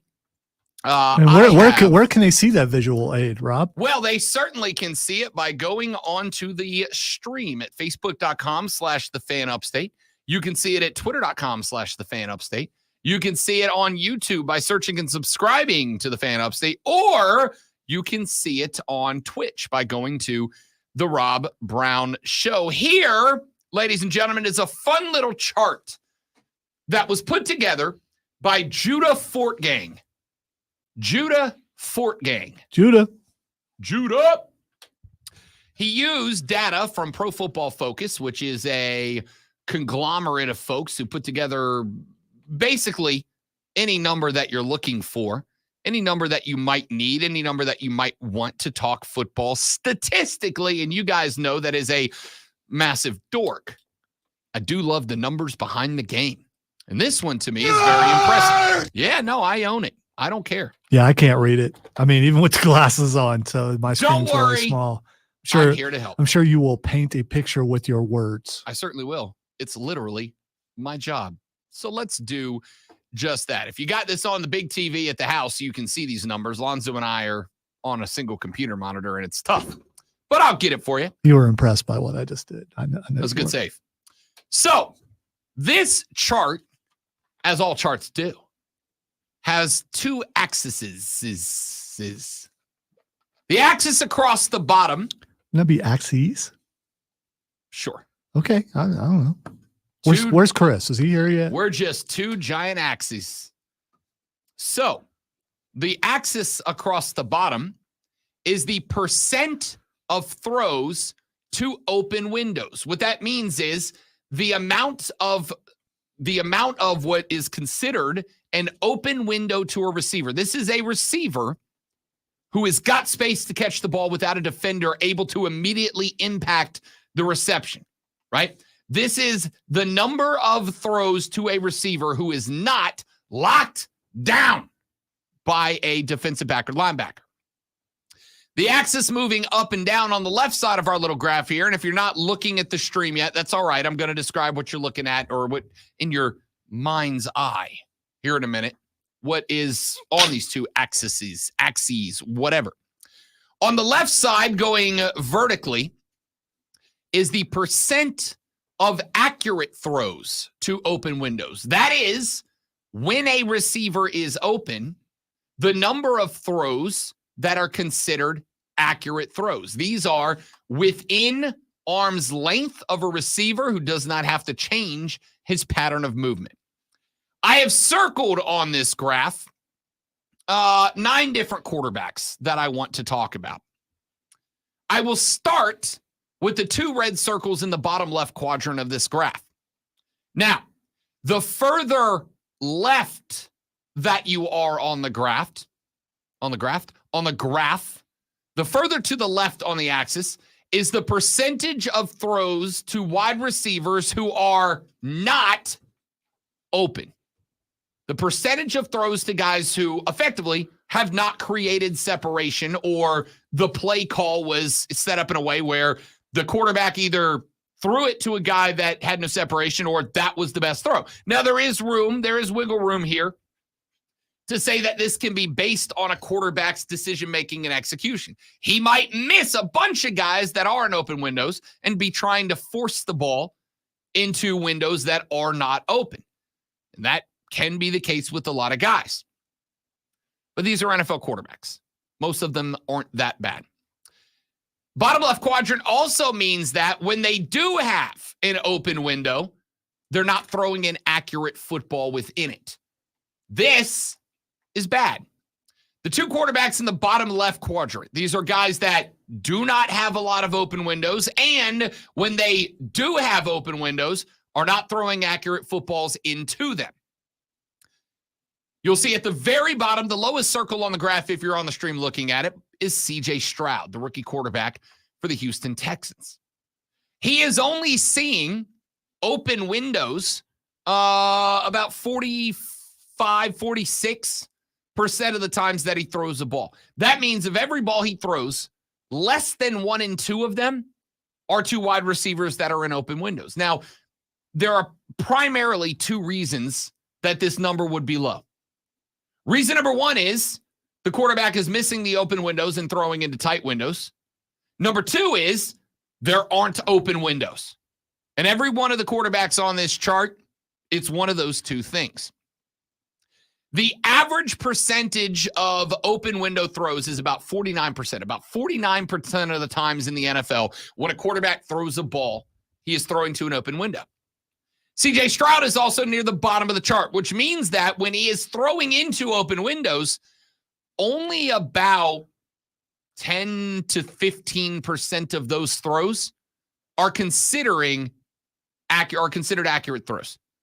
Got a text that said, just wanted to point out the bulk of your audience is radio and you are usually a visual component. Well, A, that's why I invite you to the stream. But also, I'm going to describe it, all right? You don't need to see it to get what I'm going at, I don't think. C.J. Stroud is thrown to open windows significantly less than most quarterbacks in the league. And when he is doing so, he is inaccurate with those passes. C.J. Stroud is still winning. Why? Because as I've said, C.J. Stroud is a big, tough, physical, quick dude.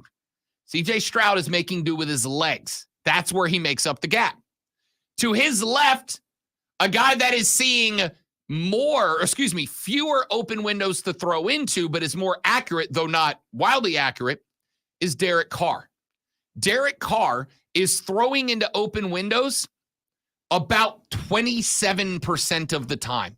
1 in 4-ish passes is Derek Carr throwing to an open receiver. Now, again, that could mean there's no receivers open. That could mean that when there are receivers open, Derek Carr's missing and throwing to tougher guys. As a Saints fan, I'll tell you it's the former. The Saints aren't getting guys open. The only guy who seems to be getting open, the 1 in 4, is Chris Olave at this point. If it was not for Chris Olave, the Saints would be, they are trash, but would be trasher. Then I want you to look all the way over to the right side. Over on the far right, farthest circle to the right, Justin Fields. Justin Fields is throwing to open windows almost 65% of the time. Texture says, where is Bryce Young's? Oh, don't worry. I'm coming to that. Justin Fields, who is considered a failure, at least for right now in the NFL, is throwing to open windows more than any other quarterback in the NFL right now. That means that he's got a good coaching staff opening up the playbook, and he's got receivers who are creating separation. Though this whole Claypool story is getting weird, Justin Fields is throwing to open windows more than anybody else. But of every quarterback who is seeing open windows on more than 55% of their throws, he has the lowest accuracy rate. He is hitting open windows at a 58 to 59% clip. That means just over 1 out of every 2 throws to open receivers, Justin Fields is making. That means just a tick under 1 out of every 2 throws to open wide receivers, Justin Fields is missing. That's a massive problem. The further to the right you go, the higher up I expect your number to be. The more open windows that you have, the more accurate that number should be. Then I want you to look all the way to the top right corner. See that circle up in the top right corner by itself? That's Kirk Cousins. Kirk Cousins is seeing open windows about 63% of the time that he throws the football, and he is accurately delivering that football almost 80% of the time. The higher right and up your quarterback number is on this graph, the better off you are. Kirk Cousins seeing open windows almost 63% of the times he throws the ball, and he is completing at about a 77, 78% accuracy throw rate.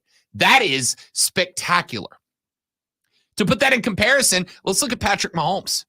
If you look in the middle towards the top of this graph, again, you don't need to be looking at it, but I'll describe it to you. It's easier if you are on our stream. In the middle towards the top are 2 more circles, very close to each other. Those 2 circles are Patrick Mahomes and Trevor Lawrence. Trevor Lawrence is above average in his percentage of throws to open windows. Trevor Lawrence, TL16 has open windows at about 52% of his throws. So about 1 every 2 throws Trevor Lawrence is making goes to a receiver who is considered open. That's pretty good. He is also completing those throws, or at least delivering an accurate football 75% of the time. 1 out of every 2 throws to an open receiver, and 75% of those throws are accurate. Right to his left is Patrick Mahomes. Arguably the best quarterback in football. Although it's been a very rocky, slow start for the Chiefs, he's still Patrick Mahomes. Mahomes is sitting right on that 50% line when it comes to throws to open windows. That means that exactly half of the throws Patrick Mahomes is making, he is throwing the ball accurately. Half of the throws that he's making are to open receivers, and 78% of those throws are accurate footballs. That's a pretty good number as the accuracy goes for a guy that's only throwing to open targets half of the time, right? That's a good number. Then if you're looking at the graph, if you're looking at the stream, I want you to look to the left-hand side all the way at the top. You see that red circle way up in the top left corner all by himself? That's Bryce Young. So what does this chart say about BY? It says this. It says Bryce Young has fewer throws to open windows than anybody else in the National Football League. The closest to him is Derek Carr. Now, what's incredible about this? Because there are 3 other quarterbacks that are kind of in that realm. Throwing to open windows less than 40% of the time. Bryce Young sitting at about a 38%, 39% open window rate. That means that well less than 1 out of every 2 throws, Bryce Young is throwing to an open window. Now, let's also consider this. What does an open window mean? It means a receiver that doesn't have a defensive back that is immediately impacting the reception. That can mean screens. You're throwing to a running back who slipped out of the backfield, and he's behind 3 offensive line. Nobody's around him. That's still an open window. And I would argue Bryce Young's got more of those than anybody else in the league right now. Also on the bottom end of that left to right axis are Daniel Jones, Brock Purdy, and Ryan Tannehill, as well as Derek Carr. Now, Derek Carr is the closest to Bryce Young. They are both sitting around a 39% open window rate. That means 4 out of 10 throws are to open guys. That's not good. But look at the accuracy numbers. Derek Carr is throwing at about a 52% accuracy rate to open receivers. Bryce Young, an 81% accuracy rate to open windows. He's getting very few of them. But when guys are able to get open, Bryce Young is throwing to completion or at least throwing accurate footballs at a rate of 80+%. That is more accurate to tight windows than any other quarterback in the National Football League. It is more accurate than Mahomes, than Herbert, than Lawrence, than Goff, than Cousins. It is more accurate than Hurts, than Tagovailoa, than Stafford, than Wilson. There are 31 starting quarterbacks listed on this chart, and he is the most accurate to an open window out of all of them, but he is getting fewer open windows to throw into than any NFL quarterback with the exception of Derek Carr. Now, you can chalk this up to maybe he's missing open windows. I have watched the Carolina Panthers in person. I have watched not every game. I have watched every game a minimum of twice, including, by the way, you know what I decided to do last week because I was tired of it? Rob Brown renewed his NFL Plus subscription. You know why? Because on the NFL Plus app, this is not an endorsement. I'm not getting paid for this. They should, but I'm not. If you go to NFL Plus, they just adopted something, Lonzo, that I think is spectacular. You can watch replays of games with an all-22 cam. They will show you all 22 players from snap to final whistle. You can watch the entire field. That, to me, is the most important way to watch football. Because when they zoom in on just the quarterback sitting in the pocket, getting ready to throw the ball, and you got no idea what's going on with the wide receivers, guys might be open, guys might not. Bryce might be missing windows, he might not. So I, like a clown, gave the NFL more money. Screw you, Roger Goodell. But I did it anyway, so I could watch the all-22 cam. The only guy on this team, in last week's game against Minnesota, the only guy on this team that I am able to say got himself separation to consider what I would consider an open window more than 5 times in that game was Adam Thielen. The only guy who created separation for an open window for Bryce Young was Adam Thielen. Bryce Young gets fewer open receivers than any quarterback in the NFL, with the exception of Derek Carr. But in open windows, he is more accurate with the football than any other quarterback in the National Football League, period, point blank. Mahomes, Cousins, Goff, Herbert, Pickett are the 5 closest, and Lawrence are the 6 closest. And he has outpaced all of them. All of them. This is not a Bryce Young problem. This is a problem with the playbook. This is a problem with the receiving personnel. If they can't get open, and the playbook doesn't scheme them open, Bryce Young, who is, by this ramification, by this metric, and maybe this metric alone, but by this metric, Tyreek's wrong. Bryce Young is the most accurate quarterback in the NFL by this metric. But if you can't scheme guys open, and if you can't have personnel get guys open, it doesn't matter if Bryce Young can throw an 80% accurate football, you can't win. If you didn't get a chance to see the chart, I'll put it up on Twitter here in just a minute. Texter said, where is Josh Allen on that list? Josh Allen has an open window rate of 46% and an accuracy rate of 59%. Bryce Young is almost twice as accurate as Josh Allen to open windows, and he is getting about 50% fewer opportunities. Actually, less than that, about 25% the accurate window, the open windows to throw into. Do you see how this is a problem? Do you see how if you move Bryce Young's number from left to right on the chart, he would be in a mix with Mahomes, Lawrence, and Goff, not Stroud, Dobbs, and Carr? That's big, my dudes. Let's take a break. We'll come back here in a minute. I'll put that chart up on my Twitter at The Rob Brown Show. If you want to follow along, it's The Rob Brown Show on the Fan Upstate.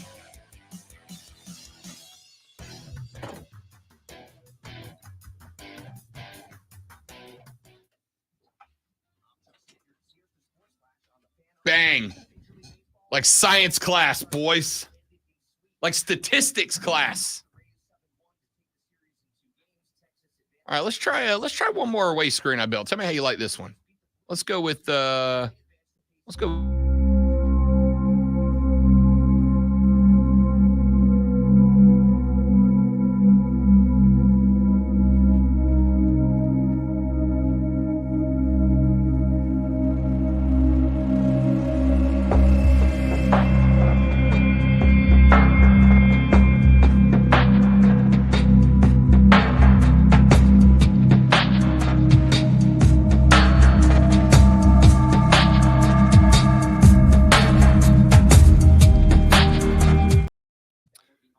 All right, y'all. Welcome back. Good to have you. I got to get over to Spartanburg and walk around, take some video with a Berg to put up in the away screen too, man. Need to give Spartanburg more love. Those of y'all on the stream, man, got a little spike going. Welcome in. Glad to have you. For your noobs, I am Rob Brown. That guy walking behind me, soon to join in on the other camera. That's the great one, Lonzo. Got a good little spike going on the viewership here. I like it.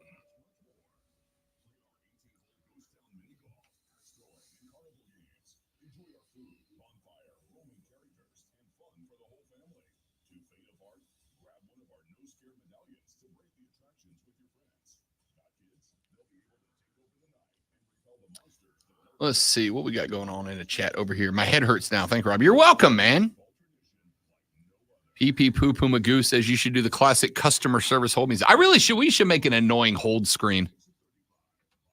Little light jazz in the background. Yeah, someone complained about the other music and you spent all day doing it. Yeah, so yeah, it's probably not a good move.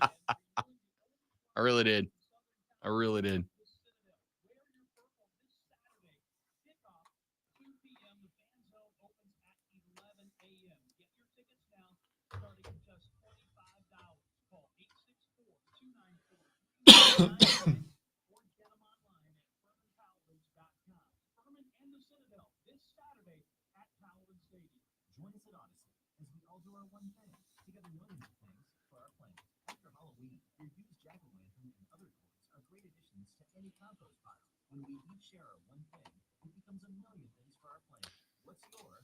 I gotta get my jack-o'-lantern carved. It's almost time.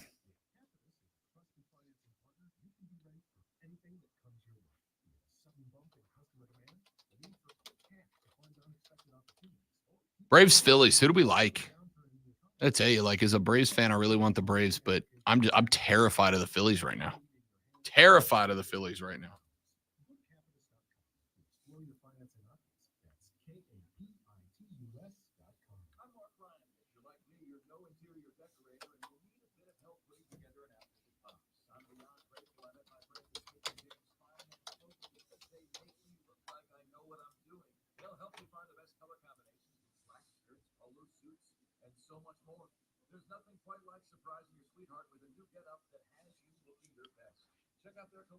Are you having that for breakfast, Steven? I mean, I guess, it's kind of like sausage, I suppose. I don't know. Pulled pork egg rolls. That actually sounds incredible, dude.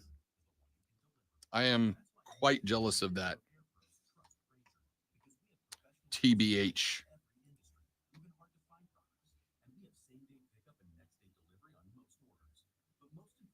Ah, leftovers. Okay. Yeah, but are you air frying them or are you throwing them in the microwave?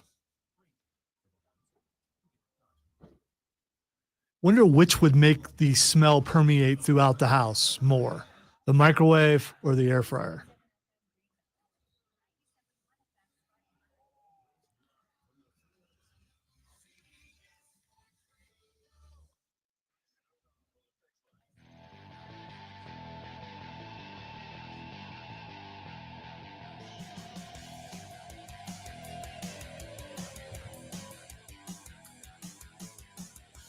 The Rob Brown Show carries on, my friends. It is the Fan Upstate. Robin Lonzo with it. It is a beautiful Thursday morning here in upstate South Carolina.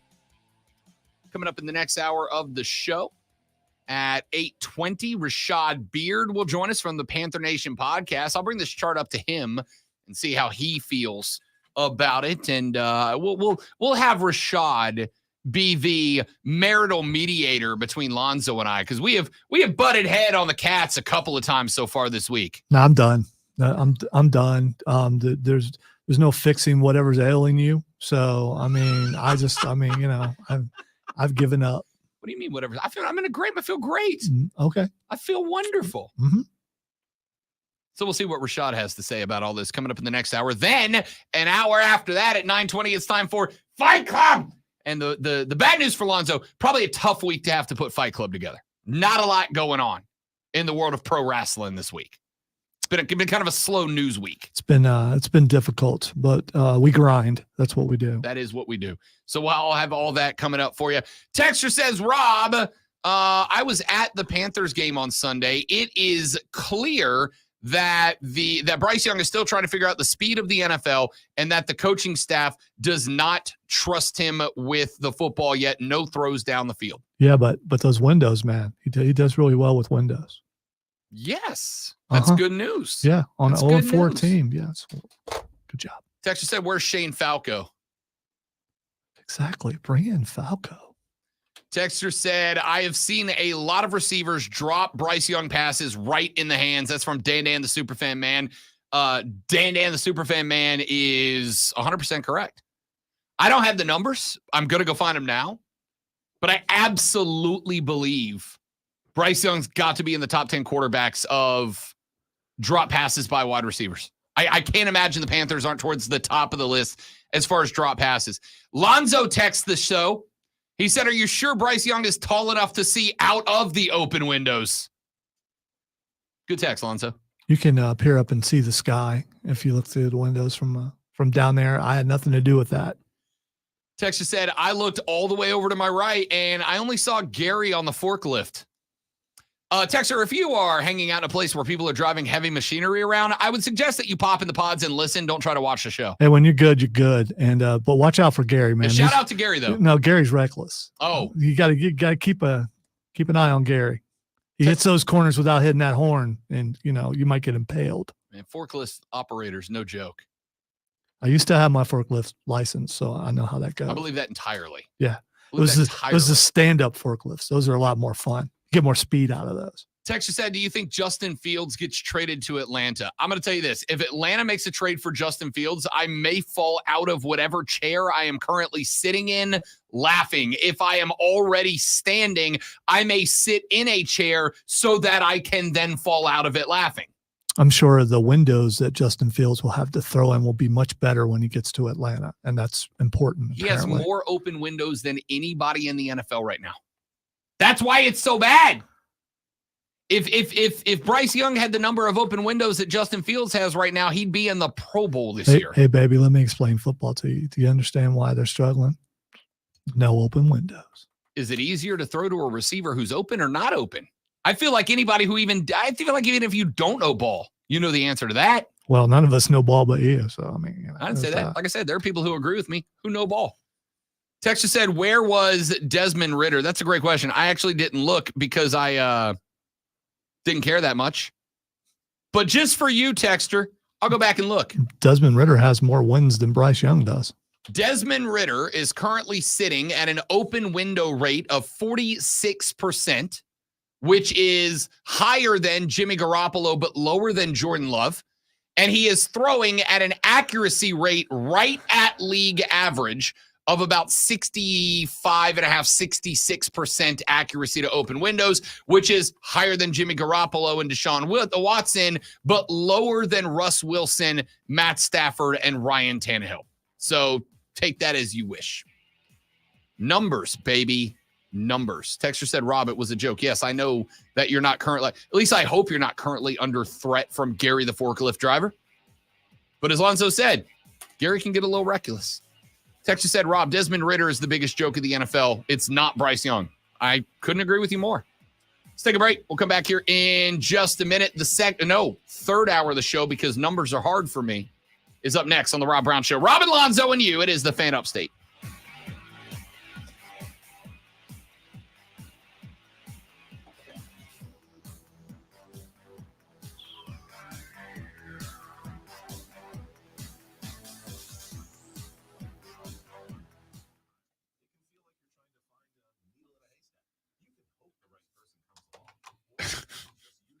.430-itis.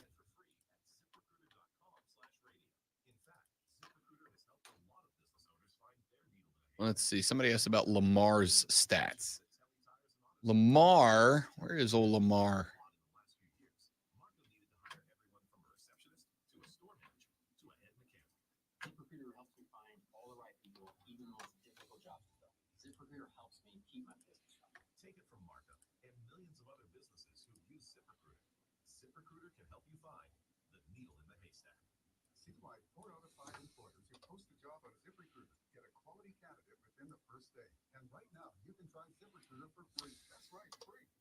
Texture said I would rather have the mustache Minshew in New England over noodle arm Mac Jones. Does anybody want Mac Jones over Gardner Minshew right now? I seriously doubt that. I'd rather have Drew Lock. Drew Lock played his butt off. He looked accurate, man. He did. Get him out of Denver, and all of a sudden he could play. I blame Nathaniel Hackett. If Drew Lock was still in Denver, would he be the starting quarterback right now? I'm serious. I'm not joking about that.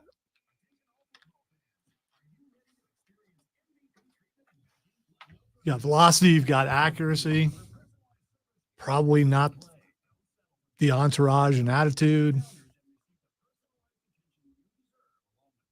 I don't know if you saw Marshawn Lynch didn't even have his phone number. You haven't seen that? No. Yes. Really? Marshawn Lynch was on with Shannon, pretty much dogging his ex-quarterback and said the best quarterback he ever played with was Aaron Rodgers, which is probably true, whether someone has his phone number or not.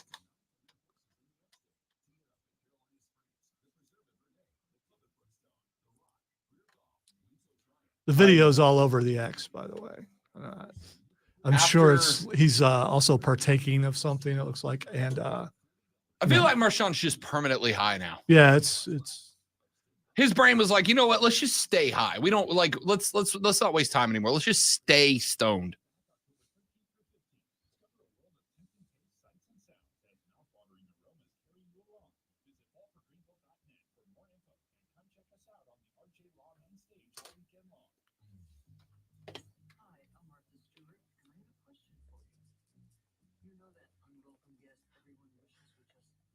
Somebody just proposed a match that I think I want to see. Bianca versus Jade. Yeah. That could be great, dude. Yeah, but that could hurt Bianca. I mean, yeah, because you got to put Jade over in her first. And Bianca has notably been the strongest. Yeah. I mean, at least looked. Was she? Yeah. Is she no longer the EST?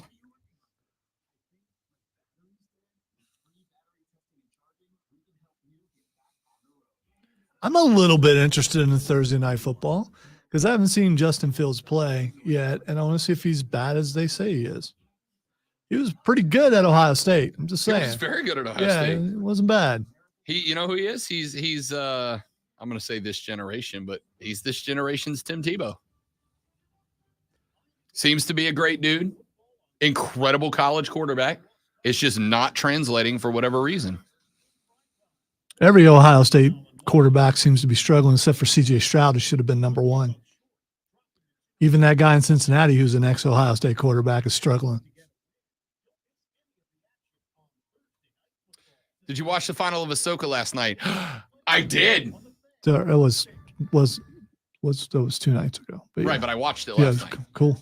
And Again, I love it. I called part of it about home and not home. Yeah. I thought it was great. Yeah, but they're going to run into a problem because the guy who played Balin died. I saw it. So, yeah. I think you got to recast him. As much Get- as I hate it. Replace him with another dude in a beard. Yeah. I mean, that actually Yes, helps. Yeah. I mean, it does. Unless you go Look at Dumbledore being replaced. I unless mean, you go Luke and Mando and just CGI him in. But I don't know. we may have to have that discussion towards the end of the show, Lonzo. That might replace What the X today. Okay, that's fine. That's fine because it's a very interesting topic for nerd type people Yeah. I won't go Or- deep into it now. or I'll just pop set you up. culture type people. Yeah. I will set you up for the end of the very end of the show. I finished the season finale of Ahsoka last night, and I think it's great. I think it is a great show. I think they did a great job with it. The problem is the guy who played one of the main antagonists in the show passed away after the completion of filming. But obviously they haven't shot season 2 yet, and he is set to be a major part of that. So the question we've had is, do you recast the character, right? Or do you CGI him in? Now, I'll tell you, I'm also right now in the midst of, yes, I know I'm a decade plus late, get off me, finishing It's, up the Ray Sopranos. Stevenson, by the way. Yes, Ray That's the name of Stevenson. the actor. He was also in Thor. He was in a bunch of stuff, wasn't he? Yeah, he was. I am also in the process of going back and watching The Sopranos. I had a dear friend of mine who loved that show, and she, for years, was like, Rob, you'll love the show. You got to watch it. And I just never got to it. And she unfortunately passed away a couple of weeks ago. And I'm like, all right, I wish I'd have watched it when she was still with us. I got to watch this show now. Turns out she was right. The Sopranos is excellent. I am very much enjoying it. But they have the actress who played Tony Soprano's mom in the first 2 seasons passed away towards the end of the filming of season 2. And instead of just writing her off, they filmed a send-off. But the last scene with the mom was filmed after she had passed, and they basically pulled her head out of previous seasons and CGI'd it onto another actress's body sitting in a chair talking to Tony Soprano. And it's so painfully awkward. Not only that it's kind of bad CGI. Now, granted, this was 20 years ago, but it's not only bad CGI, but it was very obvious. Like, if you watch the show, especially if you're watching it like I'm watching it, where I'm binging 2-3 episodes, every couple of days, I've already seen her say this. Like, literally, that's from episode whatever of last season. It was just bad. So I wonder, like, are we good with CGIing deceased actors into current roles, or should they recast that role and just go, yeah, we know it sucks, but much like they did with Dumbledore in the Harry Potter series, you're just going to have to get over Yeah, it. there was a strike that recently ended partially. That was part of the problem. So Yeah, so we're going to talk about that towards the end of the show. We might bump What the X in order to have that conversation because I'm intrigued by it. I do have a lot of stuff that I want to get to on the radio broadcast today, ladies and gentlemen. It's a story that has popped up this week, but I kind of want your opinion on it, right? NBA Media Days have taken place this week because NBA training camps have popped up this week. Now, a couple of weeks ago, LeBron James said that he not only wants to represent Team USA in the 2024 Olympics in Paris, but that he wants to put together a modern era dream team. He wants to put together a team comprised of the best NBA players on planet Earth today. He he can't do that entirely though, because some of the best are playing in Europe. You're absolutely right. Luka Doncic, others like him. Victor Wembanyama is going to play for France, right? Some of the best in the game are international. The NBA is arguably the most international professional sport aside from baseball in America right now. But the Americans still represent the strongest contingent. So LeBron James, at 38 years old, said that he's got a, quote, strong interest, end quote, in playing for Team USA after the Americans finished 4th place in the FIBA World Cup. It is the probably second most, illustrious basketball event on the planet. And we got it handed to us in the FIBA World Cup. As a basketball guy, I was, and I mean this, embarrassed. I'm not embarrassed when you lose. Losing's part of sports. And as the world catches up in basketball, we're going to lose more often. I was more embarrassed in how we lost. It's just bad. It was bad coaching. It was bad playing. It was bad effort. It was a bunch of guys trying to play one-on-one ball. It just didn't work. No point in sending the best 5 in the NBA if you're going to have them play ISO ball. I'd rather send a good college team. Who was the coach this time around? I believe it was Steve Kerr who coached this time around. Coach K wasn't there? I believe that he is done and has handed the reins over at this point. Maybe that could factor in. Yeah. I got to tell you, if we're going to send a team that plays like the FIBA World Cup team to the Olympics in Paris, I'd rather just send Duke. So, anyway, after we got bumped from the World Cup in 4th place, no medal even for the Americans, LeBron James said he wants to represent in the Olympics. And then he immediately reached out to Anthony Davis, a fellow Laker. He reached out to Steph Curry. He reached out to Jason Tatum of the Celtics, Kevin Durant of the Suns, Draymond Green of the Warriors, Devin Booker, Bradley Beal, Jaylen Brown, Bam Adebayo, Kawhi Leonard, and others. And all of those names have expressed, at least to some small degree, that they're willing to listen. They're willing to hear him out and might be willing to First they sign said up. the same for Space Jam, is it? And then they're like, okay, all right, I'll consider it. Well, this is interesting because the other story that has been circulating is we all know LeBron has an entire media empire that he is trying to prop up right now. And one of the discussions going on at this point is LeBron might be putting this team together to make a documentary out of it, right? Because as a basketball person, what would be more interesting than a documentary of a bunch of basketball's most talented, but also personality-wise most brash players in the league, to get them all together, fly them to a foreign country, have them take on planet Earth's best in the most watched television sporting event on said planet, and then stick a camera on all of them and go, this is the real life story. If we want the full story, though, we got to see what they're doing after hours. I mean, I want to see them hanging at I almost bet that would be part of it. At the German club. I want to see the ain't no saying go to the script club. Yeah, Batman says so. Yeah, ain't no saying go to the script club. I want to see what they do that way. Want to see some practice. If it's a true documentary, you need to get some behind. You got to get some dirt. So, I think that would absolutely be part of it. I think I would want that to be a part of it as well, right? So my question here is, would we rather pick, because the guys I just listed, that's the all-star team, right? Would we rather pick guys who are more team players, Alex Caruso's of the league?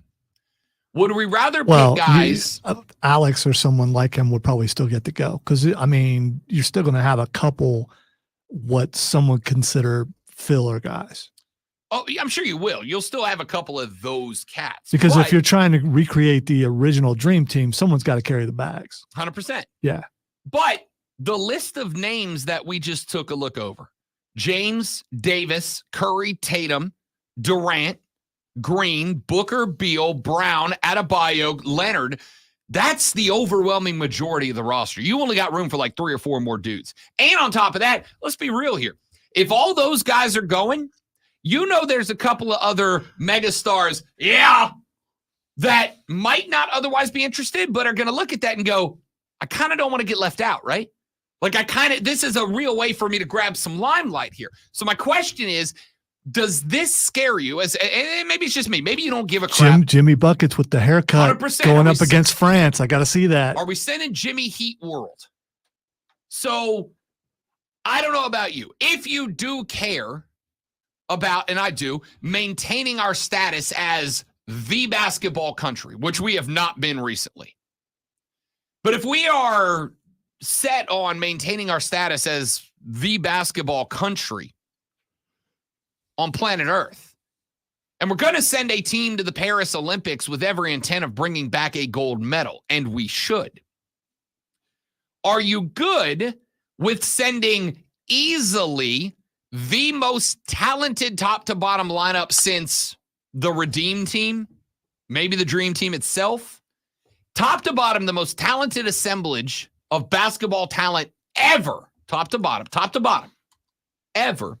But it is as much going to be a public relations effort as an effort to win gold, or would you rather maybe build a second team of team players, of role player guys that you know are going to be able to more successfully play a true 5v5 tournament and aren't going over there to be in front of cameras and to get in the limelight, but instead to go kick ass and win a gold medal?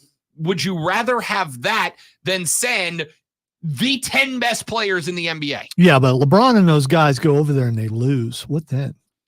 They are ridiculed endlessly. Right. And that is a risk to them. I assume that, even if the motivation is not. And I'm going to go ahead and tell you, based on what I've seen, what I've heard, what I've read, what I've looked at, most of, I can't say all of them, and I don't know them personally, but from what I've seen and read, the majority of them absolutely do want to win a gold medal for club and country, right? They do want to win a gold wrapped in the red, white, and blue. But I also have to think there is some element of this is likely going to be, if it hits, at the very least, the second most watched basketball documentary of all time. The first, of course, being the Michael Jordan documentary back in 2020. But that was because we were all locked indoors during COVID. There wasn't a damn thing else to watch but The Last Dance, right? So I got to think to some degree, there's got to be some element of, I'm going to go over there. I'm going to be in LeBron's documentary. It is going to be the most watched basketball thing that's ever been filmed.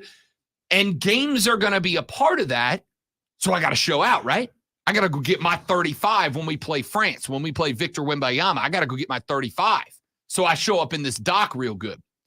Versus guys who go over there and they're like, we don't care. It's not a documentary. We just want to come win a gold medal. Which would we rather? The 10 or 12 best players we can get with a documentary crew following them around Paris for a week and a half, or we put together a real stout team-based, less talented players, better team organized team, and we mix in a couple of college guys that are going to be top-tier draft picks. We mix in a couple of Alex Carusos that are phenomenal role players. Like, if I gave you the choice, Lonzo, if I make you GM of Team USA basketball, what kind of team are you building? The one that LeBron's putting together or a different one? Well, I'm embarrassed, right? And we should be. I mean, when you build something and then someone else comes along and surpasses you, that becomes a problem. It goes against your pride. It goes against everything that you are or should. So I say you go with the stars. I think you absolutely go with those guys. You have 4 of those guys, you got a shot to win. And yes, the thing is, some of those European teams are basically putting on the court an entire NBA team. Mm-hmm. Why not put together an all-star team? But they got to play together. It can't be, I'm going to get mine. It's got to be, we're going to get ours. And that's the fear, right? You send the all-star team over, you got 12 guys who are there to get theirs. They're there to make this a moment for them and not realize that, what the best way to make it a moment for you is? To make it a moment for all of you by taking the top spot on the medal stand. But I get concerned about that a little bit. And maybe there's another thing. Maybe as an American-born player, you start getting concerned about all the European players coming over and taking spots that Americans could have had. Maybe you get pride about that. Maybe you need to go show them that, we started this and now we're back. There was a lull before. I forget, was it like the second or third time we sent a team over there and we lost? Not as bad as this one, I Sure. don't think. Where then they got serious about it and went back and won it back. Yeah. We've lost and then turned around and just destroyed the next time. My question mark, my concern is LeBron making this a distraction by making this more of a project for public relations in his documentary that has the focus of the basketball team knocked out. And now we did win gold in 2020. I say in this day and age of social media where everyone basically has a video camera in their hand. Is it that much different? It's not. It's not for me. I think that's fair. I think that's more than fair. All right, so I'll ask you guys that question. Would you prefer that we send LeBron's squad over with a documentary crew, or would you rather we go back old school and put together a list of B-team role players and maybe a couple of college guys that would play better as a team? Texter says, that team sounds great for a video game. All those big egos on the court and bench would not click, though. None of those guys would willingly say, hey, I'll ride the bench. I don't necessarily disagree with that. I would say this.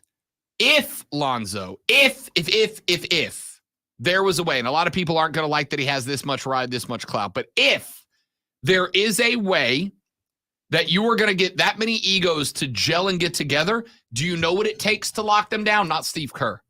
It takes LeBron James. It takes LeBron James. It takes LeBron going, boys, I know that we all want our time. I know we all want our 35. I know we all, but I am here to tell you, if we're going to do this thing, we got to be good teammates. Everybody's going to get their PT and plenty of it, but we got to be a great team first. I genuinely believe that if we're going to do it the LeBron way, LeBron's got to be involved. If we're going to do it the LeBron way, LeBron's got to be as much a coach as he does a player for this. If he does, it'll work. If he does, it'll work. But if he does not, this could get real ugly real quick. Let's take a break. When we come back, ladies and gentlemen, Rashad Beard is the host of the Panther Nation podcast. We're going to talk a little Panther football. I might even show Rashad the chart. We'll see what Rashad thinks about the chart. Lonzo hates the chart. We'll see. I can't put into words how much I detest the chart. All right, so don't put more charts into the show. Is that what you're saying? Or do put more charts? If you do, like blow them up where people could see them on their phone. So test it on your phone, because the majority of the people who are looking at it are on their phone. You know, I just don't like it from a technical standpoint. Yeah, that's what it is. Yeah. Charts and Panthers talk when we come back with Rashad Beard on the Rob Brown Show in the Fan Upstate. Mad World. All right, guys, one more live read, and then we're going to get Rashad in here. We'll be right back. Don't go anywhere.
back. Rashad, what's up, fella?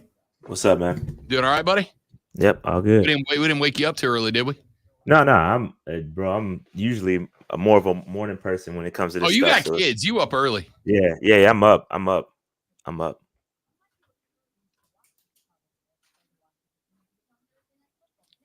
What color lightsaber did you get?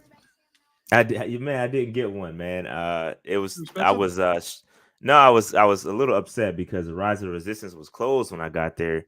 It ended up opening up, so I got on it. But I was more focused on getting on that than the lightsaber. I respect that. get one. Yeah. We had a bet on which color you would get. If I were to get one, it would have been blue. You win. I said purple because I would get purple if I could. Mace Window. I went in the place where they were selling them, and I just like, man, we didn't have time, so because you got to pick it out and build it and all that stuff, and I didn't have time to do it.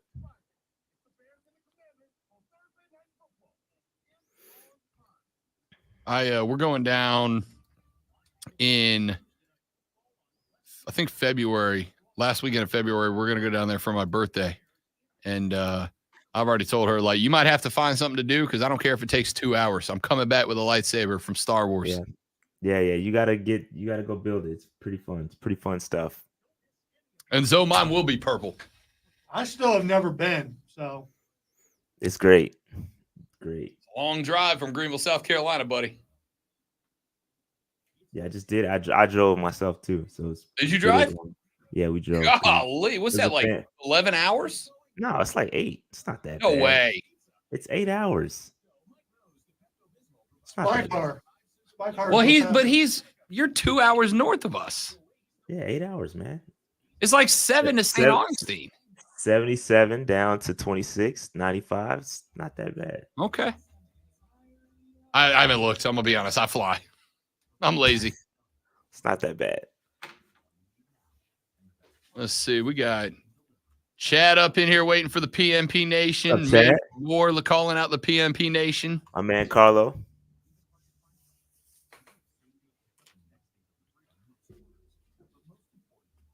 Rashad taking the Rob Brown show to the big time, man. Nah, man. Try to get a few folks on here to watch.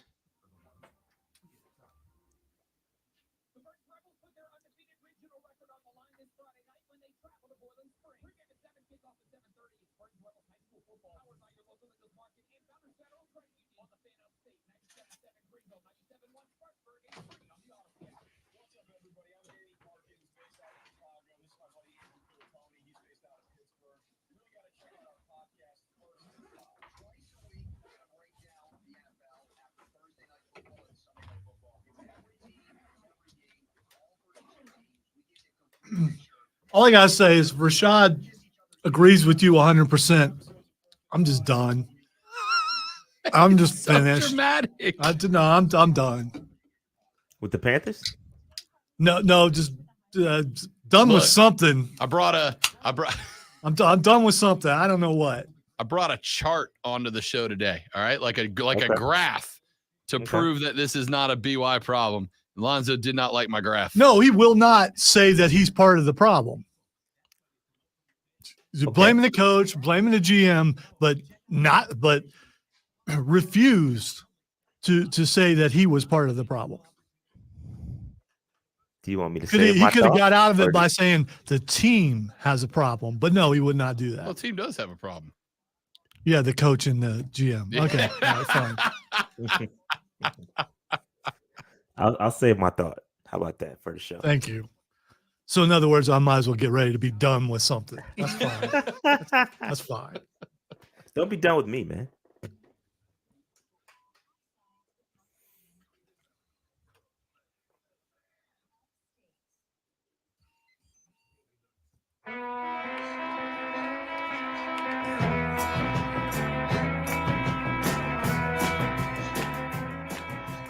There's a man who leads a life of danger.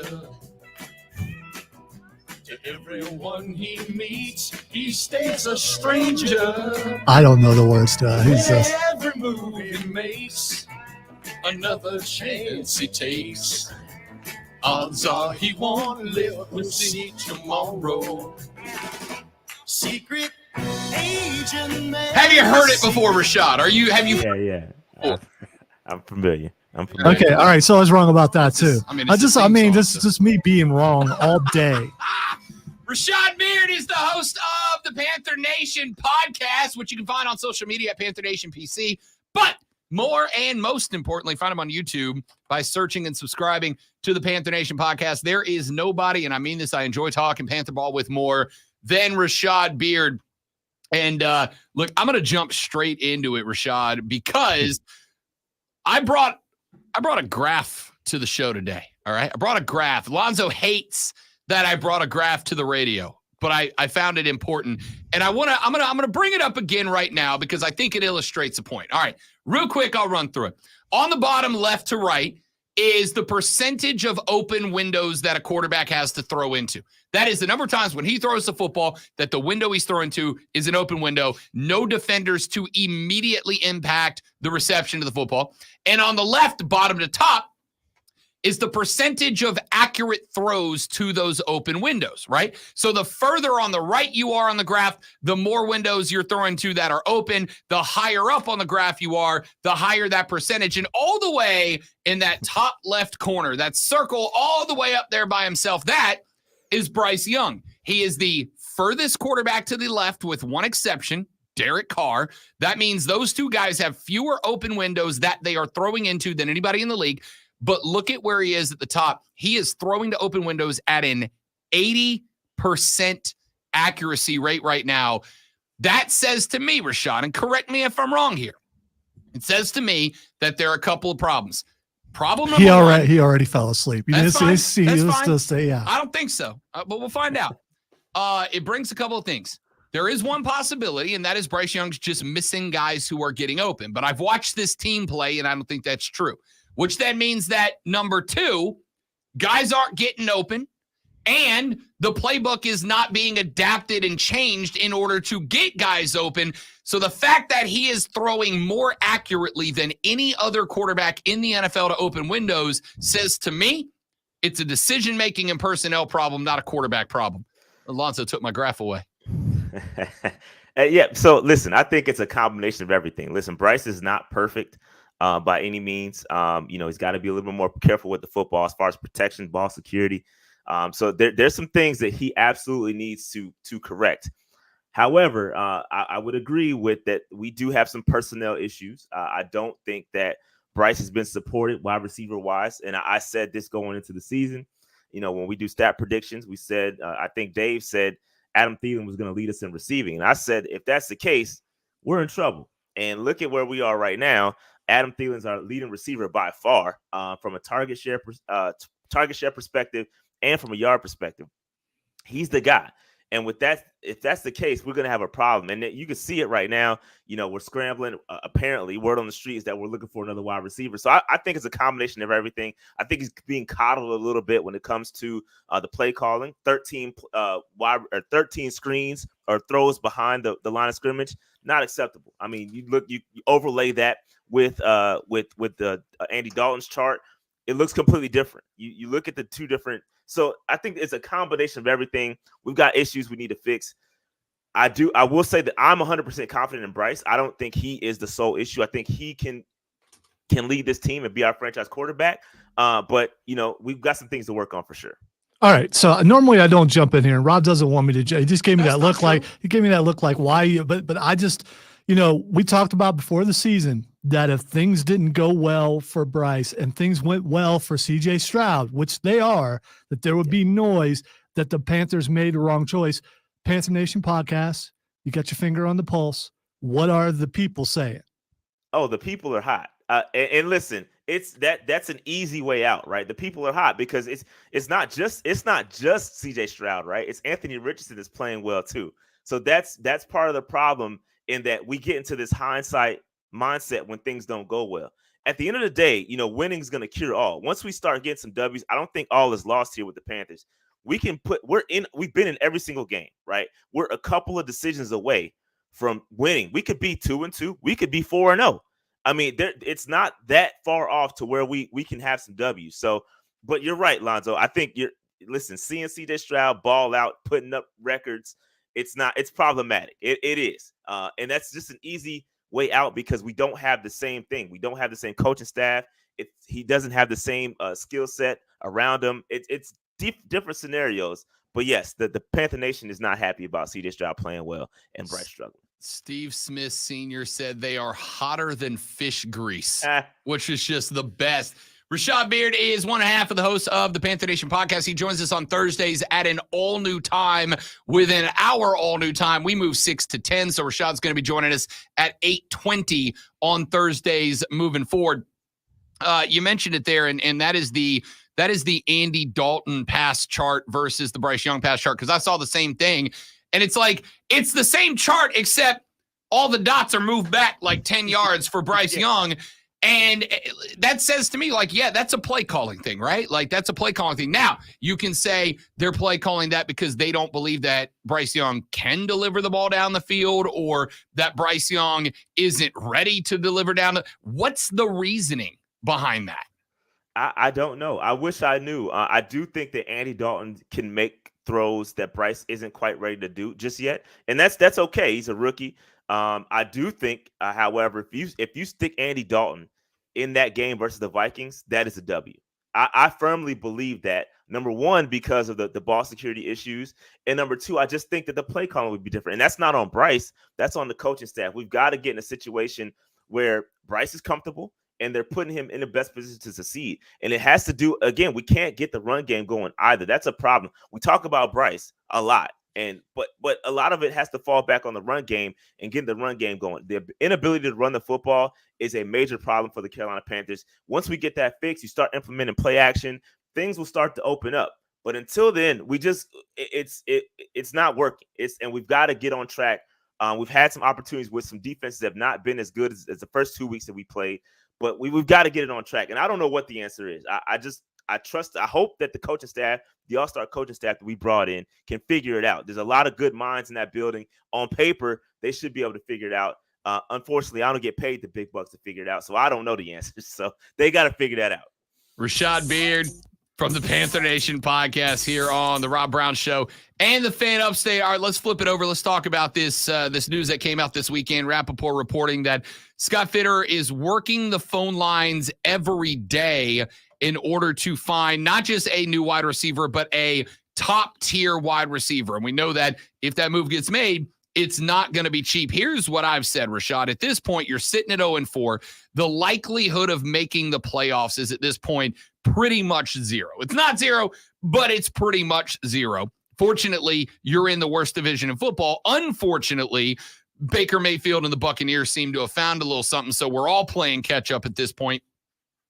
Here's my thought. If you make that move, it's going to cost you a pretty penny.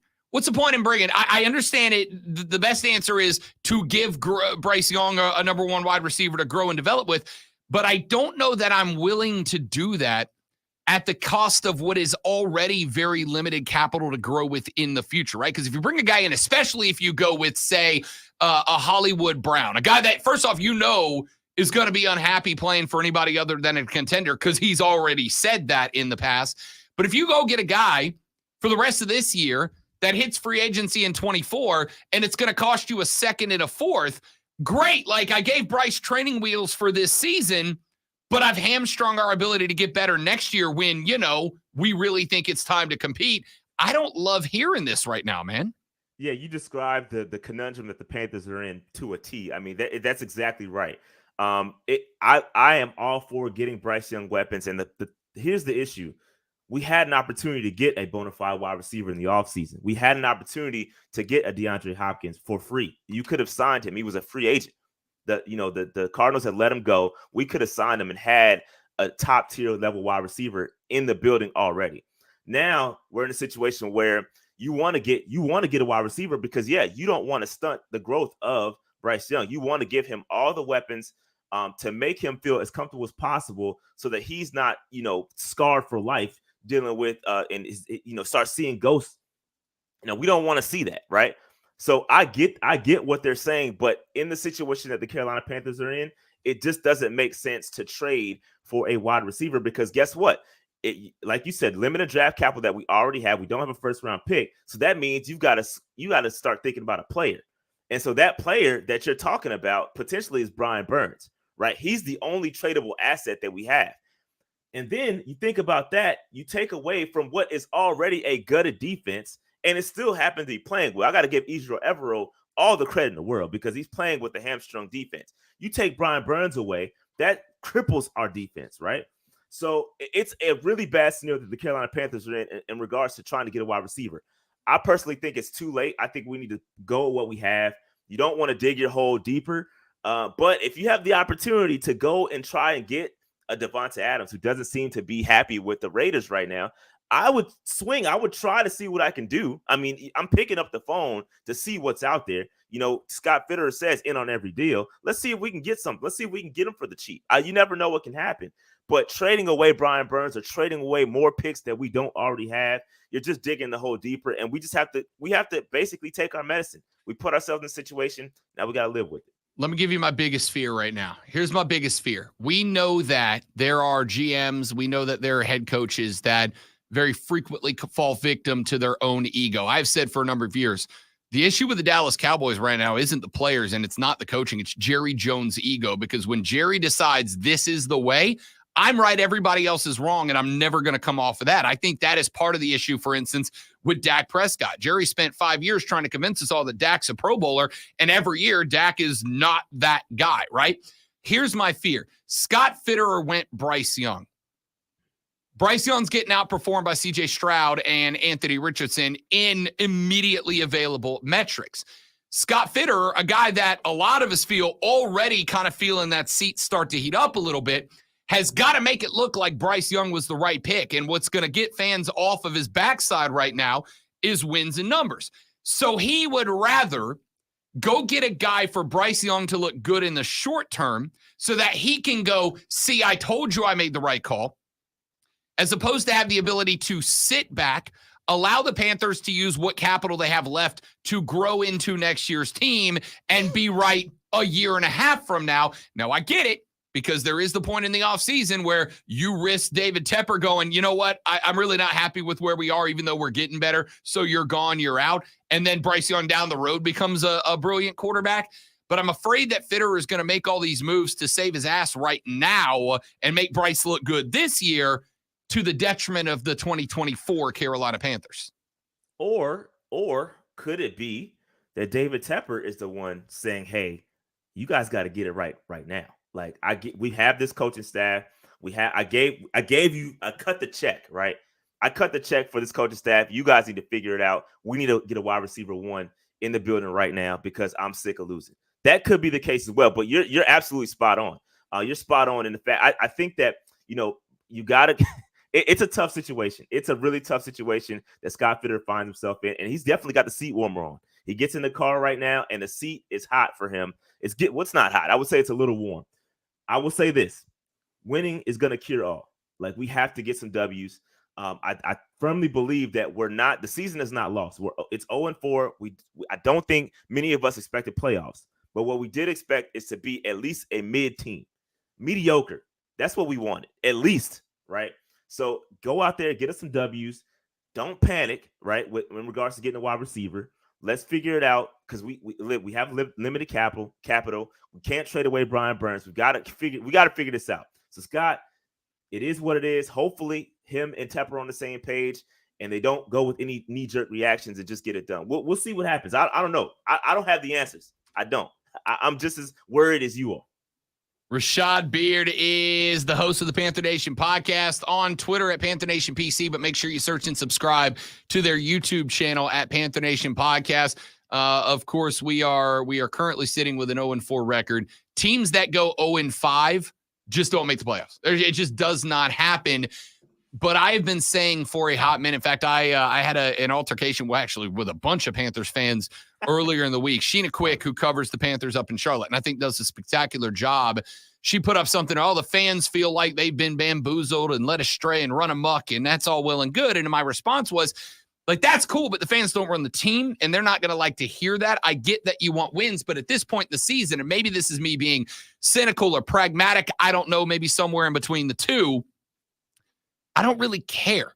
Wins this year to me are irrelevant in the face of growth and development and getting better as a football team. And yes, getting better should eventually translate into wins over bad teams. But I'm not panicking because you're 0-4. I expected to be looking down like at the best 2-3, maybe 3-4 to start the year. I don't understand why everybody's slamming the hell out of the panic button because you lost to a couple of decent teams out of the gate. Yeah, so the problem is that the Panthers fans, we have a problem with isolation of issues, right? We moved on to a Frank Reich, who's a new coach, but we have this history under David Tepper of L's. David Tepper has yet to experience a winning season, right? So us as Panther fans cannot separate the two. We can't give Frank Reich a clean slate. We can't, because we have this history of L every year since 2017, right? So it's been a long road of losing. And so we have a problem separating the two. Now, I agree with you and that wins this year should be I think both sides are right? And that's why, when David Tepper and when Scott Fitter and Frank Reich come out here and say, hey, we're not, this is not a rebuild. This is a retool. We've heard that even when Rule was around here, we heard that. And that's the message that's what we're going off of. When you sell us this bill of goods that, hey, you know what I mean? This is where we are, that we have this improved coaching staff. We're good to go. That's what we expect. So you laid it out. You kind of dug your own grave with this. You know what I mean? So that's where I think, I think both of you guys are right. I saw the Twitter spat. You guys both are right. But we need to get, at the end of the day, all boils down to W's. Get W's, and I guarantee you Panthers fans will get off your back. We got to find some W's from somewhere. All right, Rashad, you and I both have been in that stadium when the thing has been packed full of Panthers fans having a great time. And now we see what Minnesota did with their fans this past Sunday. If you're a free agent, why do you want to come and play in a stadium where you can't get your own people to come and watch the team? Yeah, that's a huge problem. And when it comes to free agents and attracting those guys, you have to want to play for Carolina. And that's a problem that people don't look into, right? If I'm a free agent, would I rather go play for Carolina? They would have to cut me a major bag, or I'm going to go play for a winning team. I can choose my destination. I'm not choosing to go to Carolina. So it's a major problem. And I think, Zoe, you're right. And you can look at this season alone. Go back to the Monday night game where the bank was rocking. The Monday night game, first home game of the season, Panthers fans we were in there rocking, man. It was a lot of Panthers fans. Then just one home game later, you have Vikings fans skull clapping their way through Bank of America Stadium. I mean, that's not cool. But it just goes back to the problem we just spoke about, right? We have no confidence in us getting W's. Panther fans don't want to go see us lose. They'd rather make money. They'd rather sell their tickets to another fan base that's going to pay overpriced to see their team that rarely comes over here. You know what I mean? So that's just what it is. That's just the reality. And like I said, it all goes back to, I've said this for the third time, goes back to getting W's. You get W's, fans will come to the games. They'll support the Panthers. They'll be more apt to attend games. Until then, we're like, forget it. We don't want anything to do with it. You still going to games? Yeah, I'm going. I got my PSL. I'm in for the long haul, bro. He already bought the tickets. Yeah, I mean, I'm going. Listen, it's gonna take a lot. I'm a diehard. Like I'm not one of those guys invested in and just wants to make money off my PS. I'm gonna go. Like I'm in it for the long haul. But not everybody's built like me, and that's okay. But it just is what it is. Ladies and gentlemen, not everybody's built like him. He is the host of the Panther Nation podcast. You can find them again on YouTube at Panther Nation podcast. Make sure you search, subscribe, turn that notification on. When you guys going live again?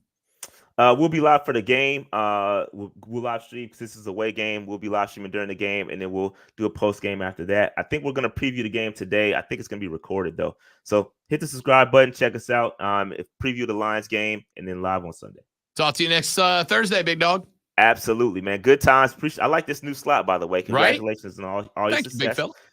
You're welcome. But listen, the last time we did this, Rashad took the credit. So, I'm going to give it to him again. Appreciate you, fella. Thanks for all the help you put in, man. All right, guys. Thank you, guys. Man. See ya. That is Rashad Beard, host of the Panther Nation podcast. Again, you can follow them on Twitter at Panther Nation PC. Make sure you check out their YouTube channel at Panther Nation Podcast. He joins us every Thursday at 8:20. The Rob Brown Show wraps up hour number 3 and heads into 4 next. It is the Fan Upstate.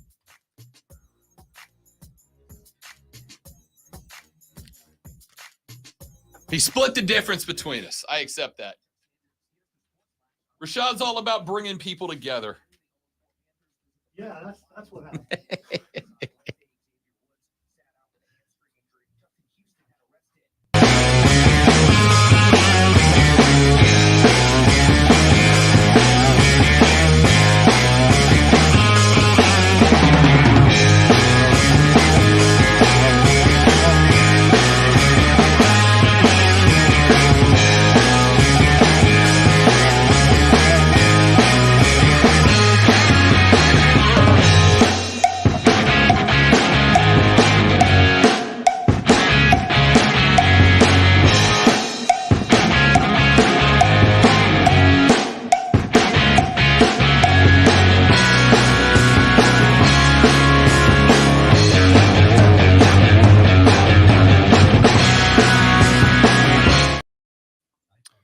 Appreciate Rashad coming in. Appreciate those of y'all from the PMP Nation that came by to hang out with us for a little while, man. Y'all are always welcome.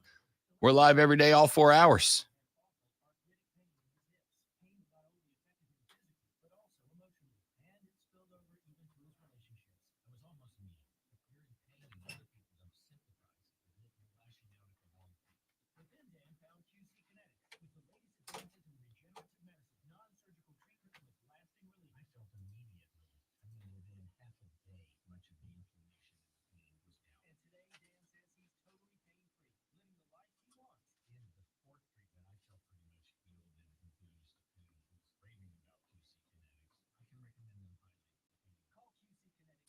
One day I hope to see back-to-back winning seasons.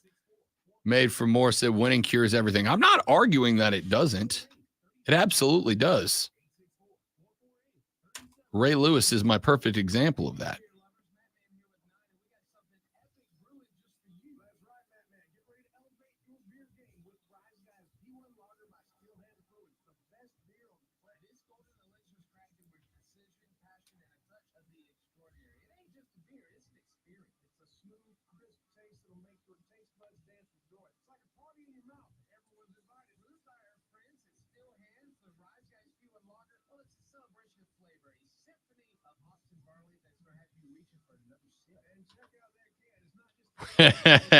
If all it comes down to you is dubs and L's, then Lonzo's right, 100%. But that's not, to me, that's not the only thing that matters. But I'm a clown. What do you want? If the Panthers drafted Stroud and he went 0-4, would he be calling out the coaching staff as much? I don't know, Lonzo, would you? He's talking to you. You're the one calling out the coaching staff. Would he be calling out the coaching staff as much as Rob? Yes, because the play calling is tragic right now. Tragic. Am I biased towards Ohio State quarterbacks? Yeah. Do they play well in the NFL? Not very often. Nope. CJ Stroud's tearing it up right now. Joe Burrow, if you remember, started out at Ohio State. So technically, he's an Ohio State quarterback. Yeah. Is he playing well this year? No, not really. We already know about Justin Fields. Now, Ohio State wide receivers, that's a totally different thing. Because they're all killing it. And just think, as bad as the Panthers are, at least they would have had to look forward to the fact that maybe they could get Marvin Harrison Jr. But you know what? They can't. Because they traded that away.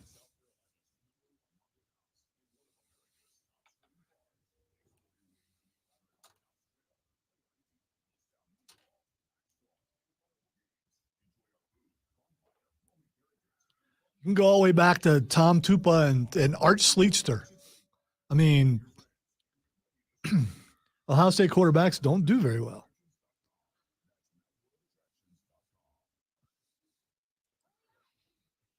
But if you want to give that quarterback in Cincinnati, Joe Burrow, if you want to give him to LSU, which I could get why you would want to, right now, the potential to be the best Ohio State quarterback in the NFL of all time lies on the shoulders of CJ Stroud.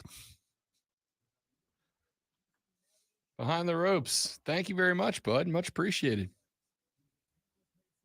We'll come on the pod if you want. It does not take much to get us to talk wrestling. In fact, it doesn't take literally anything to Yeah, get us to because talk wrestling. yeah, we normally do.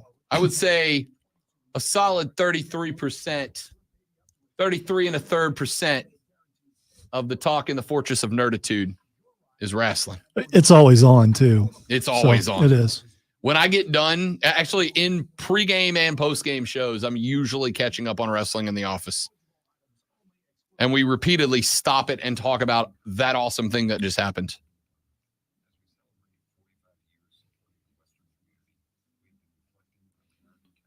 So even the guests that they have come on the Boot Barn commercial have to do the Boot Barn You got voice. to do the Listen to him. Yeah. Yeah. This dude ain't even a normal. It's like, okay, so do they tell you got to talk this way, or do they just find guys who talk that way? Yeah, I really like your voice. Would you like to come on and do a Boot Barn commercial? Yes, sir. I would. I would like to come to the Boot Barn. I will do a commercial for you. For the record, I go to the Boot Barn like once a month. I've been there once, but it's a cool place. It's a great place. Bought me an award-winning hat. Everything we do is the attitude of an award winner.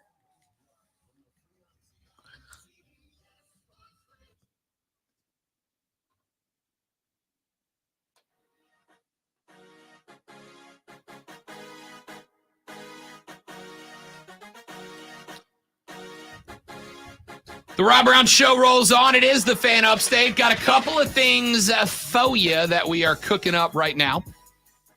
I will let you know first and foremost that Emily Adams will rejoin the show next week. It is the Gamecock bye week right now. And so she's on vacation this week. Emily will rejoin us on Thursdays. And fingers crossed, should be this Monday. But starting this Monday at 8:40 a.m., we will have a Clemson beat writer from the Post and Courier joining us every Monday to talk Tiger football. I'm going to need you not to do that to our guests. I would not do that to a guest. I would never do that. Yeah. Not to a guest. Yeah. I'm not. I mean, there's decorum involved and things like that. Now, doing this before that guest actually comes on may make them not come on, in which case I would be upset for the show. I'd be upset for you, but I'd also laugh a little. I just, I'm fine. I'm smiling. Don't. So we will let you know. We are, again, fingers crossed, going to have a Clemson beat writer who will start. Well, I'm working on it right now. Have been working on it the last couple of days. We will hopefully have a weekly Clemson segment on Mondays at 8:40. Censored. Emily Adams will join us Thursdays at 8:40 as she moves up in the show slot as well. You know, Rashad Beard Thursdays at 8:20. Rashad, even more awesome earlier in the morning. I want to say Emily wouldn't have a problem if I played this. So why would the beat writer have a problem? Like there's a slight difference between They the are two. both rallying cries within their respective stadiums. Like the slightest of differences. If that doesn't get you going as a Clemson fan, you're not really a Clemson fan. All right. So we got that all coming up for you moving forward. And of course, tomorrow on the show, we got a lot in our 4 hours. In the first hour of the show. Hey man, I'm sorry. I keep interrupting. I'm not really sorry, but it's our first Friday in the morning slot tomorrow. It is. We got an extra hour to break down games. Sweet. Yes, please. And thank you. Hey, maybe we bring back Fanboy Friday. We got the time. And maybe we start doing that Tuesday thing again with our extra time. Faces and heels. We It's haven't- been a minute. We have not done that It's in been a a while. minute. I'm You just are saying we correct. got some extra time. We do 60 segments of radio a week for you guys. Coming up on tomorrow's show, we will do Clock In and Lock In at 8 o'clock. I'm going to give you my best bets for the college and NFL weekend. We will do in the opening hour of the show our Carolina preview, where we will take a look at the Gamecocks, the Tigers, and the Panthers and break all three of their games down extensively. By the way, I know he's previewing tomorrow. We still have an hour left today. Oh, I yeah, don't we ain't know done. because it sounds final the way you're talking, like we're done for the day, and we're not. We are done. Keegan said, I noticed you don't play that for the Panthers, and that would be a pretty accurate representation of their play, which is fair. I talked out the bed. No, it's okay. I had the extra one on, dude. I was just stunned by Keegan there, and I didn't get to. I don't play it for the Panthers because that's the that's a tiger, and the other thing is a panther. That's a tiger, man. There's a clear difference between a tiger and a panther, so that's why I don't do that. We have to take our last top of the hour break. When we come back, it's all football the rest of the ride. Robin, Lonzo, and you. No, it's not. It's wrestling too on the Fan Upstate. I literally just said that. You ever been phased out before? You ever seen the signs that you're being phased out, that you're being, eliminated?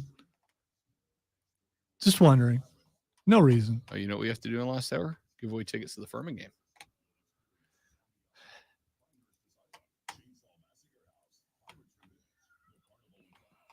It's just too much, man. I can't handle it. In my advanced age, I finally reached the limit. I can't do everything anymore. I gotta go to the rocking chair. To the rocking chair. Look at the woods and talk to the crows and the squirrels and the opossums. The opossums. Christian Cage is the best thing in AEW right now, and that's wild considering they have MJF still. So have you seen what he said at the end? Uh-huh. Okay, all I haven't right. watched it yet, Yeah. but it made its way into my feed.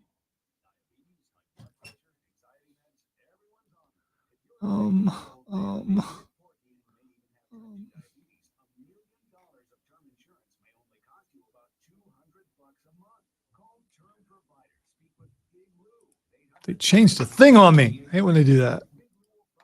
Specifically changed just to mess with me.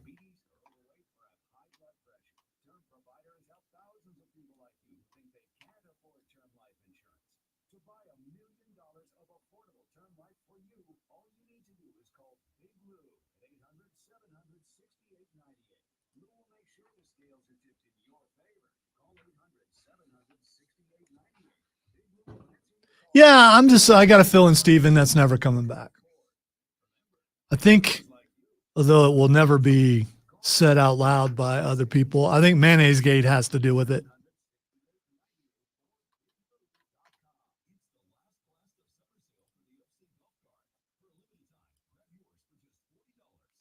That, or there's just only so many ways that I can lose. And maybe that's what you want. You guys just want to see me tortured.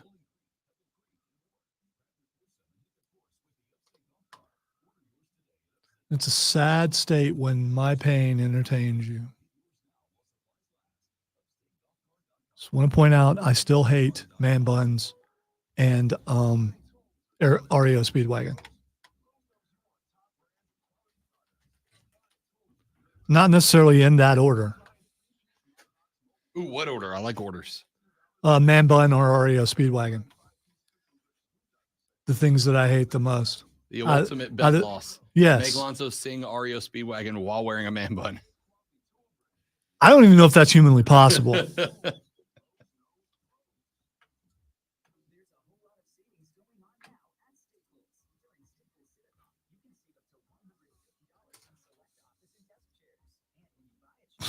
Yeah, I hope they do, Kevin. I really do. I want love from everybody except for you. But I as far as that goes, if Man Buns and Oreo Speedwagon hate me, I'm fine with that. I was slamming Oreo Speedwagon when they were in town. I don't care.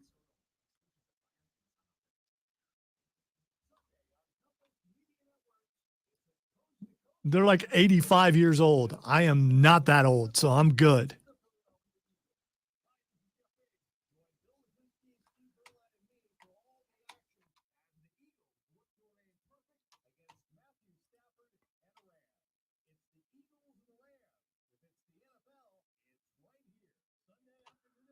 Wow, she sent those early. Listen to your lives. Yeah. It's like 2 weeks out. What Yep. the world is going on there? That's unusual. It's supposed to be like the last hour that you're here when that's supposed to happen. Man, we went way late. I wonder whose fault that is. Rashad's. Yeah, we'll blame it on Rashad.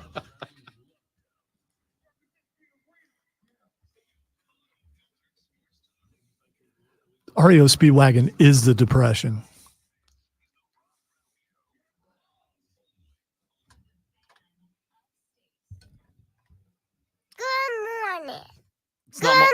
It's basically afternoon. You can stop with that now. It's 9 It's a.m. basically the afternoon at See, this point. yeah, I don't know if you knew this. The a.m. That's p.m. is afternoon. A.m. is before that. So that makes it. The fourth hour of the Rob Brown Show starts now, ladies and gentlemen. Welcome back. Great to have you. For those of you that are just tuning in, good afternoon. For those of you that have been with us this whole time, your endurance is appreciated. Thanks for putting up with us. That would definitely describe it. Yeah. Endurance. We got a lot more to get into over the course of the radio broadcast, and there is nothing more important, ladies and gentlemen, not a bigger discussion going on in the world of sports right now than, of course, who else could it be but Taylor Swift herself. All right. She at this point it's honestly, we should probably just make this entire show about Taylor Swift. By the way, speaking of Taylor Swift, happy birthday, Travis Kelce. Happy birthday. It just showed up on my feed. Happy birthday to Travis Kelce, a.k.a. Mr. Taylor Swift. We're very, very, very proud of you. All right. You shot your shot, and it worked out. Still not sure it's not a work. Just saying. No, we're not, because TK still has not confirmed that they are actually dating. Now, we've seen her come to back-to-back Chiefs games at this point. We have seen them walking around together, getting into escape cars together, going to dinner to celebrate wins together, but neither one of them has confirmed that they are actually dating. Do we need PDAs for proof? And then you have to analyze that and see if it looks comfortable or if it's staged. Yeah. I mean, is that what we need? Because I can tell you, there's a lot of fellas out there that are exceptional at faking relationships. And maybe TK's in that group. I don't know. But what I do know is that if you tuned into that game late night the other night, when the Jets hosted the Chefs, there were, over the course of the broadcast, ladies and gentlemen, 17 Taylor Swift cutaways during the course of that game.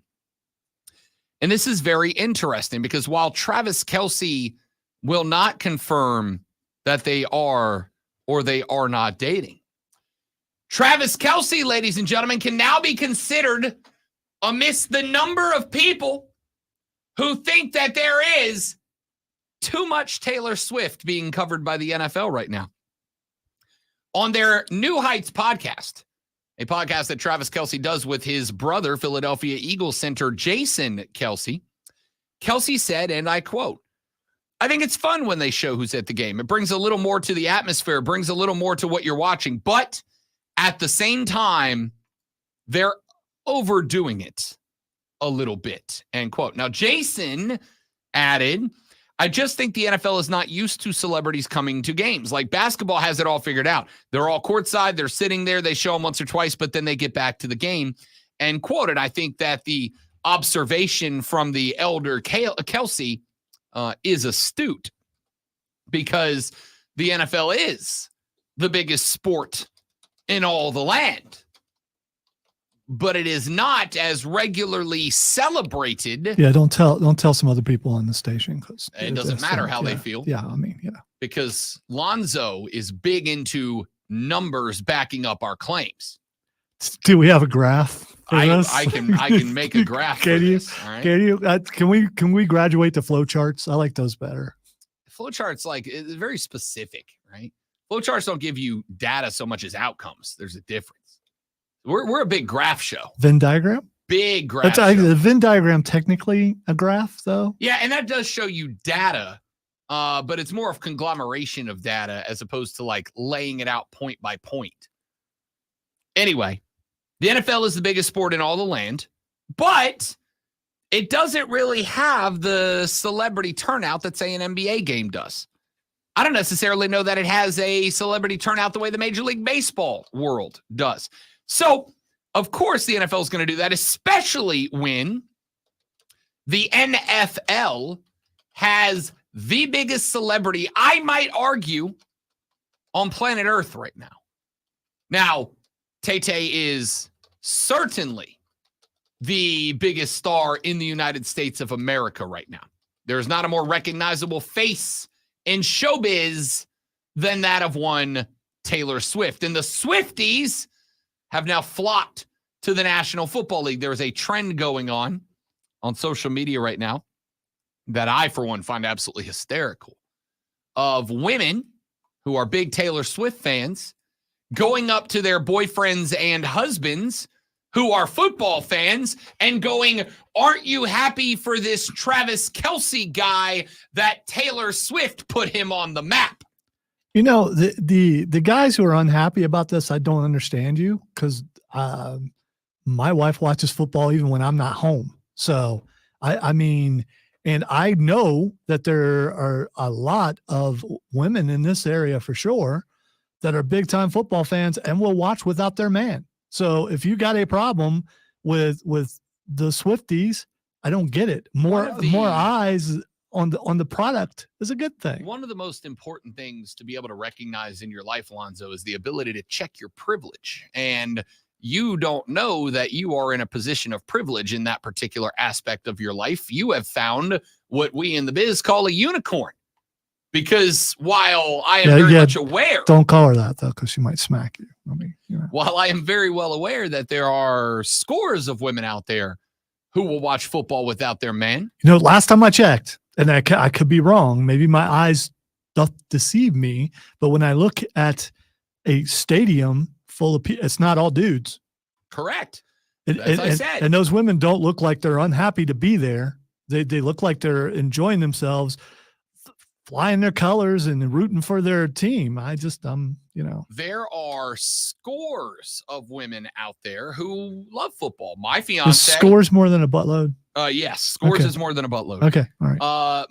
My fiance, for instance, last Saturday when the Gamecocks, or I guess Saturday before last, when the Gamecocks were playing the Bulldogs of Georgia, I was on the air doing Bet for the Cycle, the nation's #1 baseball gambling show, every Saturday from noon to 4 on the BetQL network, hosted by former MLB player Cody Decker and some clown named me. And she got her big break on Bet for the Cycle because Spencer Rattler and the Gamecocks put up the first TD on the Dogs, and she was caught on the radio screaming from the living room a full 2 rooms away from where I was broadcasting. All right, let's face it. If you can match volume with Rob Brown, you've got some pipes. I'm just saying. She brought the heat. However, the only game that she's going to watch without me is South Carolina, from where she graduated. That's it. It's the only one. If the Saints are playing and I'm not there, she's not watching it. Now, if I'm home and it's on, she'll absolutely sit there and watch it and break it down with me, but she's not going to watch it without me. However, for Jets chefs, I was doing something else. I was on another show that evening doing a guest appearance when the game started, and I walked into the bedroom to find her watching that game. Man, you are sought after. People just want the Rob Brown rub. I'm kind of a big deal. Wow. Walked into the room. She's watching the game. I'm like, oh, you got the game on for me. And she goes, no, I just wanted to see what Taylor was wearing. Wait. Are you him? I am him. Okay. I was just, Me and Mello. I've heard about that. We are hims. So she wanted to know what Taylor was wearing. What she was wearing, who she was with, what she was doing, which ended up great because she was hanging out with the 2 stars of the new Deadpool movie, Ryan Reynolds and old Buff Cakes himself, Hugh Jackman. You know, she's gonna be in the movie. She's gonna be in Deadpool 3. That'd be great. For sure. It'd be great. So, it's been a lot. Well, it has been so much, especially now that Kelce made a comment on how overboard the Tay-Tay coverage of the NFL was, that the NFL responded at this point. The NFL released a statement to People magazine that said, and I quote, "We frequently change our bios and profile imagery based on what's happening in and around our games as well as culturally. The Taylor Swift and Travis Kelce news has been a pop cultural movement, and we've leaned into it in real time as it's an intersection of sport and entertainment, and we've seen an incredible amount of positivity around the sport. The vast majority of our content has remained focused on the game and our players in a variety of other initiatives, including our Toy Story Fun Day football altcast, the international games, and more," end quote. Now, if you have seen it, the NFL has sent out a lot of stuff like Chiefs offense, Taylor's version, or NFL Sunday, Taylor's edition, or whatever that thing is. And that is a reference to when Taylor Swift regained ownership of her songs and released them in an all new remastered and reorchestrated platform and called them Taylor's edition or Taylor's version or whatever it was called. I don't know. So it's like a remix. Yeah, but it's so basically she recorded the songs for a label. The label owned the song, so therefore the label had the say over what the final remix sounded like, or the final mix sounded like they put out. Eventually, Taylor got so big she was able to reacquire ownership of those songs, and then she remade those songs the way that she wanted them to sound. Which version's better? To me, Taylor's versions are better. Okay. But that may just be because I am an artist, an artiste. Oh, I thought you were going to say you're a Swiftie. No, I am a Taylor Swift fan. I am not a Swiftie. There is a deep. Have you ever difference. been an E on anything? I mean, to where you're, what do the kids call it, a stan? Have you ever been one of those? Yeah, I mean, look, like I'm a Saints stan. I'm an Eagles stan. The band, not the Philadelphia version. I can't stand them. Sorry, James. Love you, dog. There are things that if there was a fan base name like Swiftie, you could probably say I was in that group. Taylor's not one of them. I like her. Like I said, I've said this a bunch of times. I think she makes soft, relatable, generic music. But sometimes soft, relatable, and generic is what we're all in for. Soft, not SAWFT, but soft as an easy.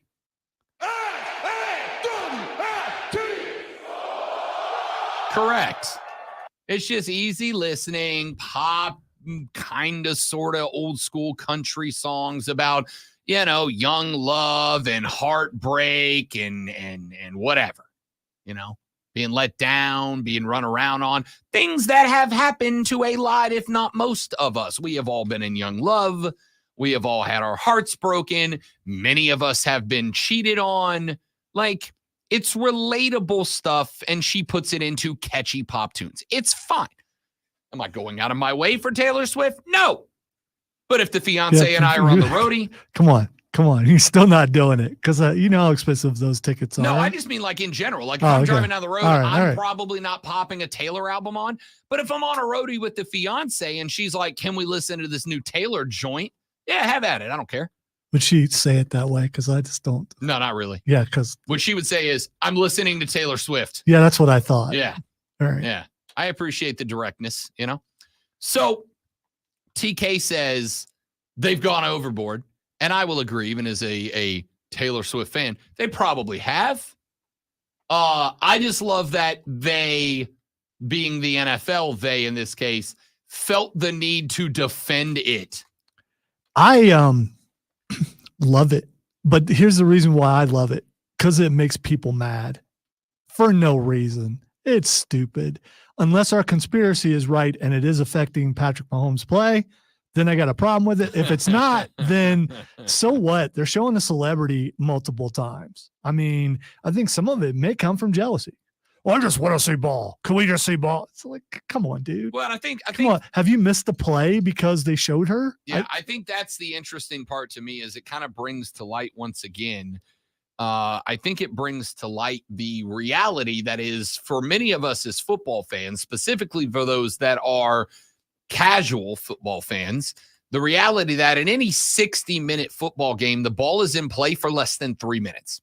If you are talking from snap to whistle, snap to tackle, the football is in play for less than a combined 3 minutes on average in any given football game. So you are watching 2 hours and 57 minutes of football, and you were getting 3 where it's actually being played. Now, I have also made the point that if you know ball and you enjoy football. Yeah, but none of us do, but you. Some of you do. The ones of you that agree with me know ball.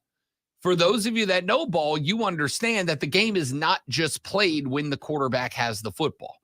The game is played in matchups. The game is played in substitutions. The game is played in motion. It is played in audibles. It is played in checks. It is played in all these other things that happen while the ball is not in play. That makes football so damn interesting. But if all you watch, and this is why so many people that are casual fans don't have the same affinity right? My fiance would not care if if they had Tay Cam, like an alternate broadcast where they put the football game down in a little box and then they put Taylor up in the big box and you got to watch it live. She'd probably pick that. All right. And I'm not mad at her for it. If they did Samuel L. Jackson Cam, you better believe I'd watch the hell up out of Samuel L. Jackson Cam. Only if you could hear the audio. Yeah, that's true. That's true. Patrick Mahomes, that mother. So I don't care about any of that. As long as they're not taken away from the pre-snap, the snap, the play, and the result. You know, if while the chefs are in the huddle, they go up to Taylor, I don't particularly care.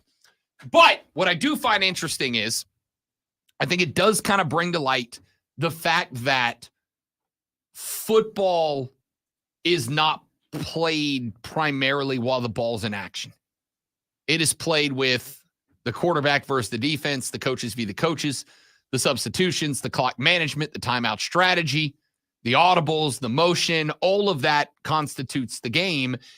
And I think this has kind of brought the fact to light that it's all just silly and fun. And it's great. It's my favorite thing, but it's my favorite silly and fun thing. All I can say is lighten up. And let me quote the texter yesterday who profoundly said, bro. Ladies and gentlemen, it's Thursday, and you know what that means. Coming up next, it's time for Fight Club. For those of you that are new to this time slot, Fight Club is our weekly combat sports and entertainment segment. Combat sports being boxing, being MMA, and predominantly being professional wrestling. So when we come back, Lonzo will take us on a fun little expedition around the world of combat sports, UFC, boxing, MMA, AEW, WWE, and more. It's all coming up next on a Thursday morning edition of the Rob Brown Show. It is the Fan Upstate.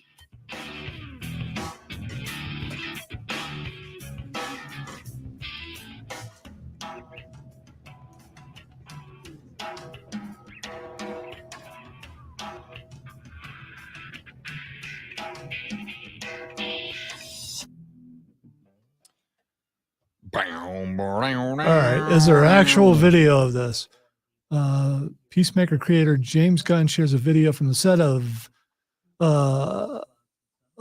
Peacemaker of John Cena playing Bohemian Rhapsody on the piano. Really? They show him sitting at the piano. I want to see if he's actually if there's actual video of him. Well, there it is. Yeah. I should turn that off.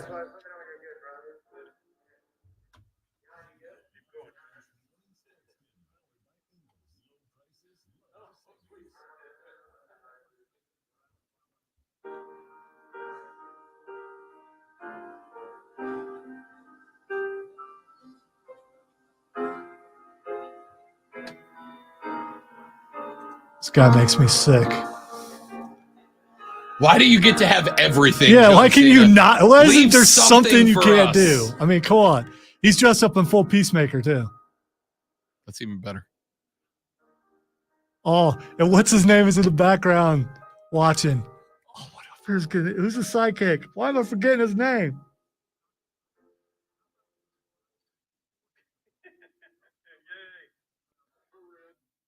Oh, that was. I mean, is he the greatest piano player? No, but still.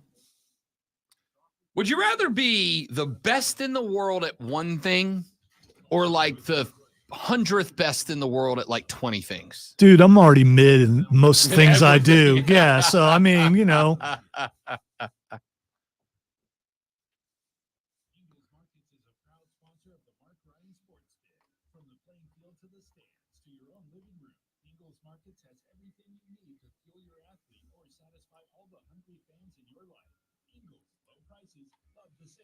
Now, if he really wanted to John impress us. Cena's got a bald spot. That's an L to me. Yeah, he does. He absolutely does. But will he go completely bald and it be okay? I don't know. Thank you, Kevin. I don't know why you're being nice to me, but you're right.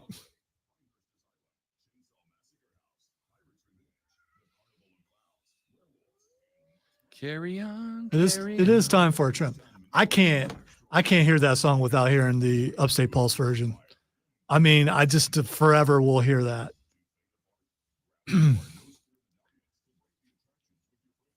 You know, when the thing breaks down and it goes nuts, I'm hearing Cartman. I can't, because after Chris did that, it was just so good.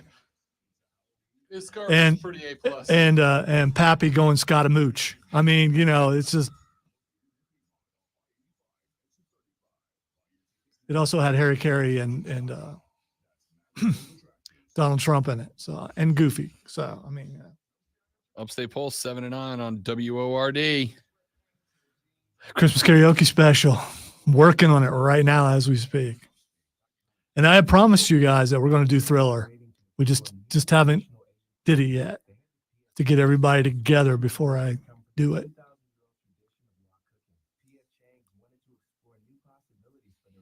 Matthew is going to read the Vincent Price part as Solid Snake. So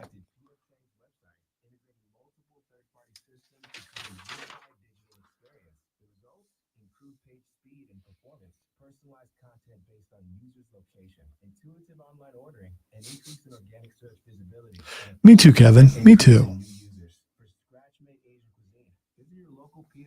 Or go to pfchangs.com for website design, development, digital marketing, and hosting that produce efficiency, revenue, and results. Visit AmericanEagle.com. PF Chang's and AmericanEagle.com. Another example of the best businesses in the world. Part 3, best one of all time, in my opinion, Kevin. It was also in 3D. And Dawkins did the theme song, Dream Warriors. If Dawkins in it, I'm in it.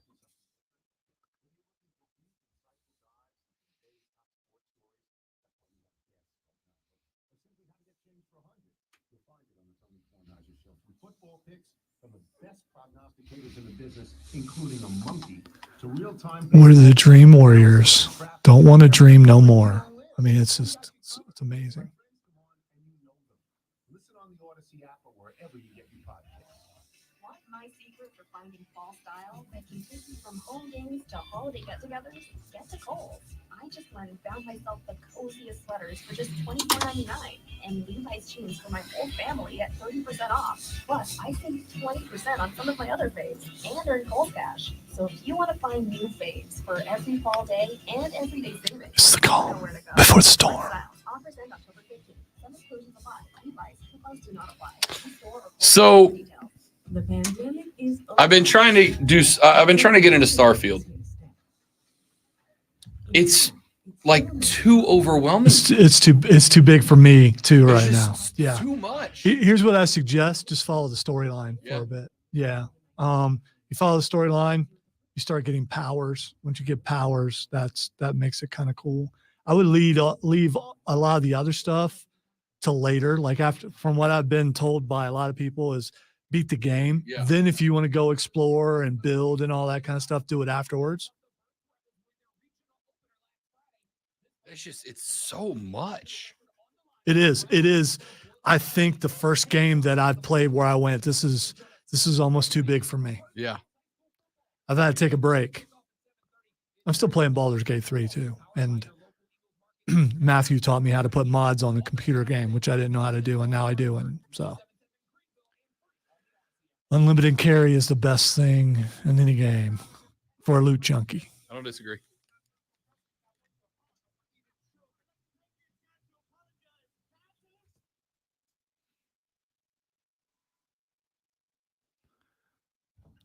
Welcome to the Fight Club, where we talk wrestling and backyard fights and Walmart fights. We should have broke down that one that happened at was it the baseball game or the football game? That was game, Raiders game. Yeah, that was that's when you got the high ground and girl or guys talking stuff, realize where you are and find a way to remedy that, because they're going to be able to rain down blows, just like, you know, Obi-Wan did on Anakin. Don't try it. Yeah, but we saw something like that happen earlier. By the way, before we get to anything, the most serious wrestling news that I've come across, probably since we've been doing this, Matt Riddle is opening up a cannabis company. So I mean, you know, I know you guys didn't see that coming. I didn't see it coming. He was recently released by the WWE. I don't think he's getting hired anywhere else to wrestle. So Yeah, well, I mean, I'd have probably something not. going for You know, the indies might be good for him. They might. And now he's got a fallback business. So as long as, you know, I think he follows Tony Montana's rules, you know, you don't, Yeah, right. you don't, well, not the end of the movie rules, but up to that point, you don't use the product. All right, Fastlane is coming up this weekend. Let's go ahead and get to that before we talk some NXT, including a head-to-head matchup between companies that are happening next week. By the way, Fastlane will be for Nerf Wall. Okay. And okay. in case some of you don't know, I host a program for nearly a decade on our sister station, brother station, however you want to say it. Brother. They're a cousin. WRD from 7 to 9 on Saturday nights, which is a pop culture show. And the losers of picking wrestling have to face a Nerf wall. And you may say, that's just Nerfs. It doesn't hurt. Really? You've never taken a sideways nipple shot. That's all I'm saying. That is pain that you cannot imagine. Anyway, so there's one person who's never been on that wall, and his name is Rob Brown. Baby! The Brock Lesnar of the Upstate Pulse just went down just a couple weeks ago when Cameron lost and had to face the wall. Rob Brown. So Rob has never faced a wall, even though some people, one of which who may actually be on the stream right now, have begged me to cheat and put Rob on that wall, but I will not do that. Rob is too good. Someone said earlier that we should do punishments for wrestling. No, we shouldn't, because I lose. I used to lose a lot. This current crop of guys over on the Pulse, they're not very good at it. So I haven't been on the wall in a while. All right, let us start with the LWO, Rey Mysterio, Santos Escobar, and either Joaquin Wilde or Cruz del Toro versus Bobby Lashley and the Street Profits. I mean, Bobby Lashley and the Street Profits, they get together and it looks like it's going to be a really good thing. And now they're causing division between the group already. Have they just, as creative, changed their minds and decided, you know what, this did look good and now it's not? Or is it just Bobby getting them on that mentality, switching them over, getting the killer instinct in them? I don't know. And I'll tell you, I kind of hate this because I like the fun Street Profits. All right. I want the smoke. Last couple of times they've come through here, Street Profits were there. Your boy's up with the red Solo Cup ready to go. By the way, Angelo Dawkins can rock the suit. I was worried about that because he's a bigger guy, but he doesn't look bad. Yeah. Listen, this stable is new. It's fun. It's shiny. It is I think that the folks in charge now have come to the realization that they really screwed up by not letting the Hurt Business continue. And this is how they're going to try to course correct there. The Street Profits are going to be, Bobby Lashley's new faction, which is going to beat everybody for a while. Yeah, it's not been named yet. And the LWO are just, they're jobbers. It's unfortunate, except for Ray, but still their job. So I am also going with Bobby Lashley and the Street Profits. There's a good shot that we pick everything the same today. I wouldn't be shocked. Which I hope. This one feels more like a story development pay-per-view than a shake things up. They have to fulfill their obligation to Peacock and put one of these on per month. All right, Damian Priest and Finn Balor from that one group, that group that's on TV way too much, to the point where you're just like, okay, would you guys go away? Have you reached a saturation point? Have you reached a point where you're tired of seeing Judgment Day? No. Okay. I think they're great. All right. I think they're doing everything so right. They're doing what a heel faction should do and just get on people's nerves. I think they're great. I think they're doing everything right. I will tell you, when they formed up at the beginning, not a Dominic fan early. Damian, I thought, was kind of being wasted a little bit. Dirty Finn Balor is one of the best wrestlers on planet Earth, and it just like the dude couldn't catch a break. The only one I was in the corner of, and still am, is Mommy. She's spectacular. But they have come along so far as a group that I am now all in at this point. I think they're phenomenal. All right, so they are the current undisputed tag team champions going up against Cody Rhodes and Jey Uso. I got a problem with this. Is Cody's story ever going to be finished? I know that they're going to try to stretch it out to WrestleMania, but this, him teaming with Jay, I don't know. I don't know. By the way, Priest and Balor win. I actually am going to disagree. I'm actually going to go Cody and Jay on this one for a couple of reasons. Number one, we all kind of believe at this point that when Cody brought Jay to Raw and then it started going around that somebody had to get traded back to SmackDown, it's Cody. Why? Now him and Roman are on the same show. Still believe that's going to happen. But you've also had one tag team carrying around 2 tag team belts for a hot minute now. And I think the fact that they have not made those one belt is because they do want to, especially with the new TV contracts, send a pair over. What better way to do it than have Cody and Jay win and then tell them, we sent Cody to SmackDown, but we can't just. So, Jay, you get to pick a new tag team partner on Raw. Cody, you get to pick a new tag team partner on SmackDown. Now you've got Cody taking one of the sets of belts back over to SmackDown with him. I think Jay and Cody win. Not only is this an interesting send-off, because now guess what? Jay's by himself again. It's just him and Sammy again, but it's also a really good way to send the belts over to the other show. I'm going to go Jay and Cody win this, and it just furthers the development of the story, the breakdown of the Judgment Day. And then Jay chooses Sammy as his tag team partner, causing a division with KO. Yeah. All right, I could see that. Are you noticing subtle changes or not so subtle changes since the acquisition from the UFC guys? Not as much as I thought I might. I mean, I think the production seems, or at least it did for NXT the other day, which, by the way, that video game open was the best thing they've done in years. That was pretty good. Good. I think that there has been, like, it does have a little bit more feel of a UFC fight night than a traditional wrestling show, which I'm 100% on board with. I don't have any issue with that. But I think that they're not going to want to they're not going to, if there's going to be gradual changes, but they're going to be real gradual. Because at the end of the day, the one thing you can't say is WWE is anything but successful in what they're doing.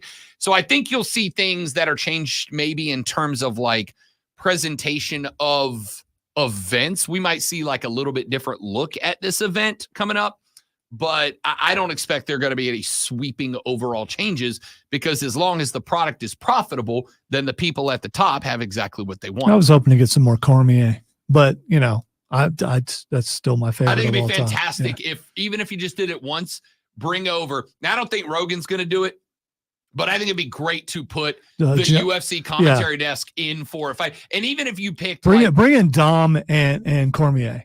Yeah, bring in whoever. Yeah. And then what I would do is I would actually organize, whether it's like, Shayna Baszler on the women's side or like Brock and Lashley on their side, do one of those. It's a MMA wrestling match, like it's a real fight kind of wrestling match that you've done in the past, and let those guys come over and do it. Because I think Daniel Cormier would be spectacular. All right. Io Sky versus Asuka versus Charlotte Flair, my friend Charlotte Flair, for the WWE Women's Championship match. Here's the thing. I like Io Sky, but she is not carrying the championship in a way that others have. And maybe it's because, you got the 4 horsewomen who have carried those belts to a certain degree that everyone else has to live up to. But I don't think she's done that. And it seems like every time Charlotte competes for a belt, she wins a belt. She doesn't necessarily keep it, but she wins it. How many more does she have to surpass her dad? 2. Yeah, it's coming up there. I think she's at 15 right now. 16 ties, 17 takes it over. Yes. I think. So this is a hard one to pick, but because I don't really know, I don't think Io Sky retains. But I'm going to go with Charlotte just because she sat right over there and I talked to her and she got angry with me, and it was amazing. Bro, one of us is going to the wall because Io Sky retains in this match. And I'm going to tell you what's happening right now.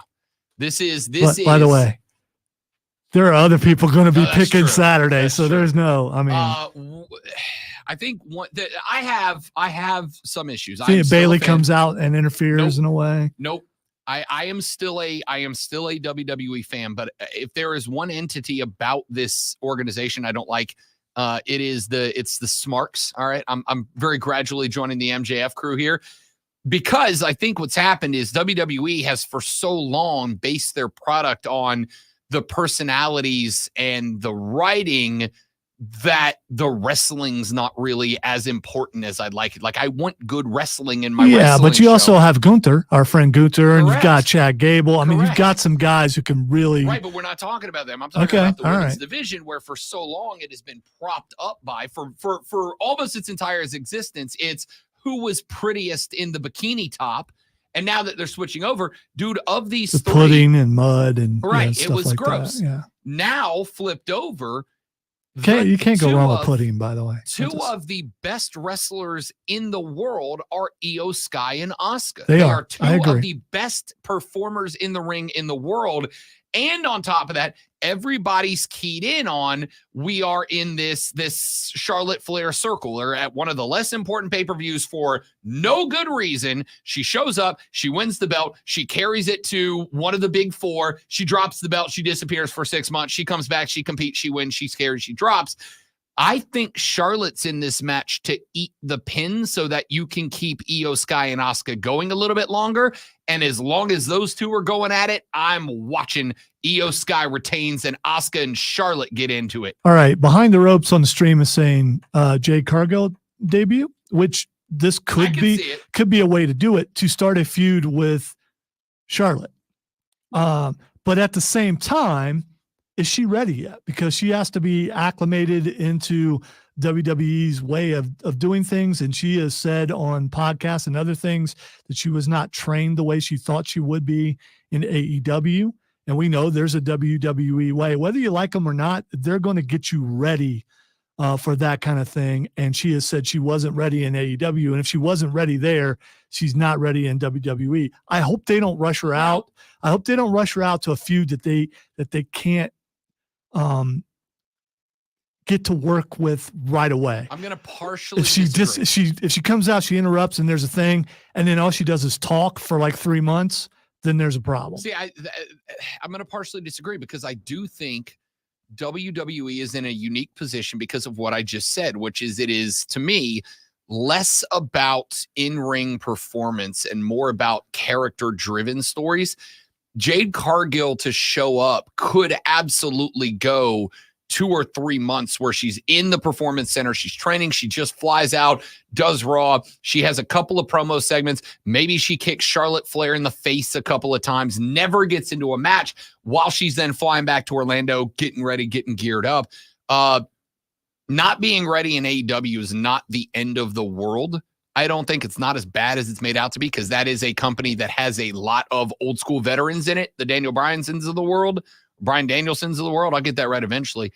But I think she can That come out. vegan dude. Yeah, that guy. I think she can come out. I think she can run her mouth a little bit. I think she can pop off, maybe drop a bump on Charlotte or something and set that up. The assumption though here is we would set her up to make a run at Charlotte and not have Jade Cargill immediately come out and demand a belt and go, hey, wait a minute, you get to come back and just demand belts for no reason, so I'll do the same. Maybe that's the basis for the feud. Maybe. We got 2 more matches to get to. John Cena and Yeah. LA Knight. Didn't see that coming, really. I didn't. Why? Thought it was going to be somebody, because I thought there would be a star equal to There John is Cena. A megastar. Someone. LA Knight. Yeah. But if you need someone who can carry someone else, even though they haven't been in the company in a long time, John Cena's your guy. Hopefully we can Dude, limit the botches that we're going to see with LA dude, Knight, which You're is just so back asswards no. here. LA Knight is going to carry the part-timer. No, he's not. Yes, he no, is. he's not. If he does, we're in trouble, No, we're because not. they're not going to win anyway. They're going up against the Bloodline. I am going against Jimmy Uso and Solo. They're labeling them as the Bloodline, are they? Because I don't. Is Jimmy Uso still Bloodline? Bloodline is done. I mean, it was the story, and as soon as the Jay thing happened, what have they done with it? Where's Roman been? Is he doing a movie? Where is he at? I think that the Bloodline wins this match. I'm going to go Cena and LA Knight. And I think there's 3 primary reasons. If Vince is in charge, no way LA Knight wins. I think you're wrong. I'm gonna go the opposite way for 2 reasons. Number one, because of what you just mentioned, I am still of the belief that this is Jimmy Uso attempting to blow the Bloodline line from the inside out. Otherwise, there are exactly 0 reasons why he did what he did And then immediately he's like, oh no, I'm Bloodline again, fam. I'm back in. I think this is Jimmy kind of trying to get in a bullet from the inside out. And I think there's a very good chance that comes into play here. Number 2, I don't think they bring John Cena back for a match to have him eat an L immediately. But 3, Rob, and you don't, Cena was on strike, dude. He just didn't have anything that's to do. fine. You still don't bring him back to have him eat an L. And 3, Lonzo, I don't care if you don't like it. The most over man on the roster now is the guy who can point his finger and have 35,000 people scream his name at the same time. That dude is the whitest, hottest star in the game right now. You don't have to think he's good. You don't have to like him, but there's nobody over right now that is more over than L.A. Knight. Yeah, he is a megastar, and you will recognize it when he carries John Cena to victory over the Bloodline. Yeah. I'm not going to recognize anything. You know what I do recognize, though, is the fact that there was one Sami Zayn who was on fire that everybody was down with. Everybody couldn't wait to see him win. And what happened? They had him lose in his hometown in front of his wife and his kids. A heel move hits harder on a crowd as far as management goes if they take that guy who everyone loves and make them lose. Yeah, but why would you have him team up with Cena for that then? What's the point? Just to have Cena on screen? You're gonna have maybe Cena's gonna pass another torch. You're gonna have the GOAT. They're calling him that, not me. Yeah, I agree with them there. And the most over white hot star on your entire roster lose to a couple of dudes who, unless you've got some diabolical stuff coming, doesn't even make sense. Cody was over and white hot, and they let him lose to Roman, even though everyone thought for sure he was going to win at WrestleMania. And then hard times have happened. I'm sorry, who thought he was going to win? Yeah, for sure? but I have 0 for 3 on the yeah, I know, today. I know, because you're wrong in a lot of things today, and it's causing your game to be off. One last thing, as far as WWE goes, Seth Rollins versus Shinsuke Nakamura. Man, I hope Nakamura wins. I'm so tired of hearing the chant and how many minutes it takes for the thing to happen. Right now, they created this belt, but this belt doesn't have the same meaning as the other one does. And they need to – the guy who needs to be carrying that company and needs to be wearing that belt is currently wearing another belt, and that would be Gunther. That needs to be the guy with this belt. If you're not going to give it to Cody, but Seth Rollins needs to lose. And the things that Shinsuke's been doing, I've been liking, going back to the straight up Japanese while he's doing his vignettes and things. I've enjoyed that a great deal. And I think maybe Seth's about to take some time off because they can use the back as an excuse. And last man standing match means there can be cheating and some people can interfere. I don't know who would do that, but still, I'm going with Shinsuke in this. I'm also going with Shinsuke. I don't subscribe to this is what needs to happen. This is what must happen. No, it's not. By the way, I didn't change my tone to demean the other person in the room like Rob just did. I'm demeaning you. I'm demeaning the entire audience of fan bases, the entire fan base. Well, that is if you with demean me, you are demeaning the people. I think we've had after this the people discussion. The whole this is what needs to happen is this is the story I've written in my head, and I think it's better than anybody else's. Not necessarily true. The people. Not necessarily true. We, the people. But I will say anime villain Shinsuke Nakamura is the best he's been. Now, that's not why I'm picking him to win. I pick him to win because he either wins this belt or Shinsuke Nakamura is done.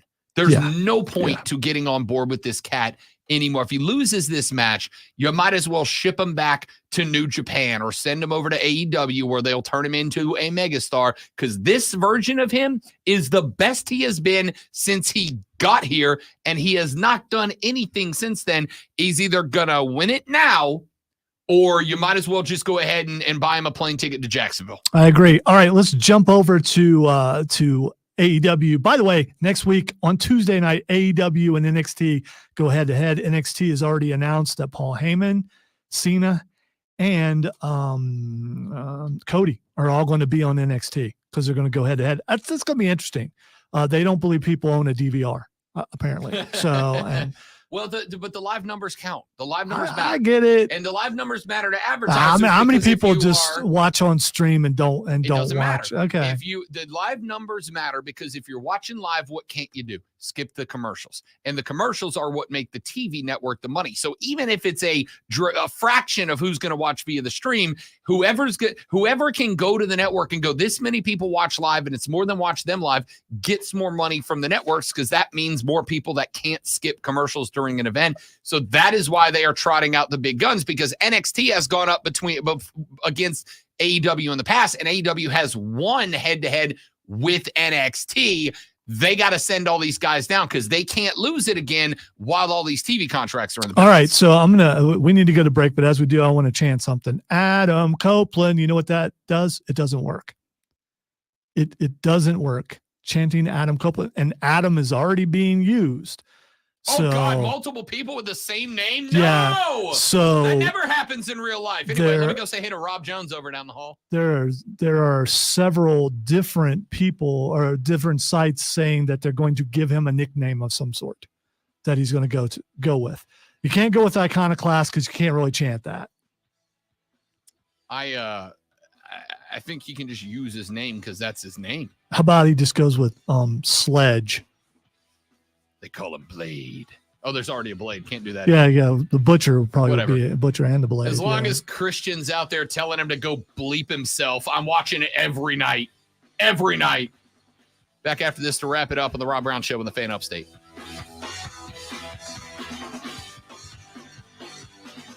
I thought Omega said that, but maybe Jericho said something too.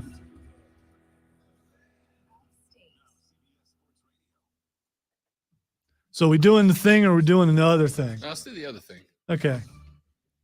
Somebody just made a point that I completely didn't even think about. There's a man running around with a briefcase. There is. Yeah. Wow.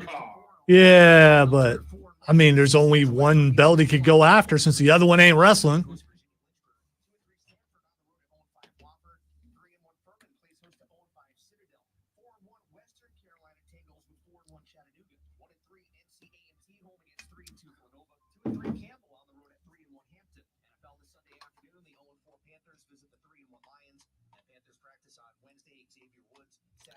So to the guy who said he was giving us a week and didn't want to hear the wrestling segment, you've had this, you've had graphs, and you've had Clemson is a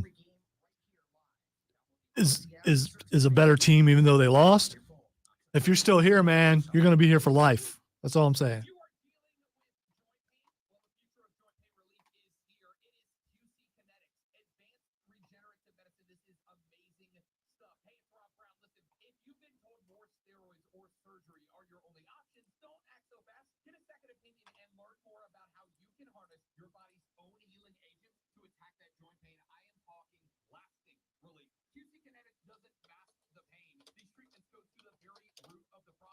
Sorry for not talking, but I got other duties that I got to do.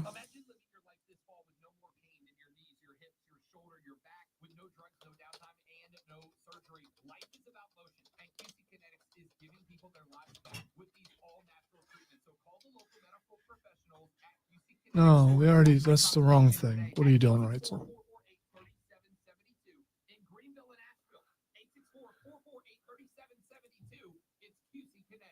Running a small business is no small task. At Home Trust Bank, we work hard to prepare businesses for whatever tomorrow may bring. Your dreams are our business, and we have local experts. Done got lost in the extra hour. Forgot where I was. Dependable guidance you need and service you'll appreciate. At Home Trust Bank, we take your small business banking personally. Visit your local Home Trust branch or anytime at htb.com. Member FDIC. It's the last blast of summer sale for the Upstate Golf Cart. For a limited time, grab yours for just $40 and get access to 9 premier courses in the Upstate. Tee it up at Carolina Springs. I think the next question is, does AEW have too many Canadians? I mean, there is a quota. You're supposed to have a certain amount of Canadians in wrestling, but do they have too many on one place? And does WWE have to supplement and bring in some more Canadians? Because what Canadians do they have left? Well, they still got Sammy and KO. Trish Stratus, the greatest of all Canadians. Yeah, she hasn't been on there. The number one Canadian in a while. The Canadian by which all other Canadians must be judged. Since her feud is done with Becky Lynch, maybe she's not. Maybe she's done. Maybe her contract's up. A plane ticket to Jacksonville seems like punishment because it is. Also, I want you to know, James, that I very much appreciate your profile picture there. Very much appreciate it. They all seems to be a zombie of some sort. It is. There was a conspiracy theory on Twitter that the emergency alert broadcast that we all got on our phones yesterday was to trigger. Okay, I didn't get one. You didn't get yours? No. They know you're off the grid. They're like, if anybody's safe in the apocalypse, it's the guy on the compound. He's okay, fine. all right. I really didn't get one. I didn't. I thought that was today. No, it was yesterday. Okay. I mean, I know I get them because I've gotten Amber Alerts on there, and I've gotten like tornado stuff. I got mine, and I did not have my microchip activate and turn me into a zombie. Okay. I was kind of excited. Are we sure with some of the stuff you've talked about today? I'm not positive.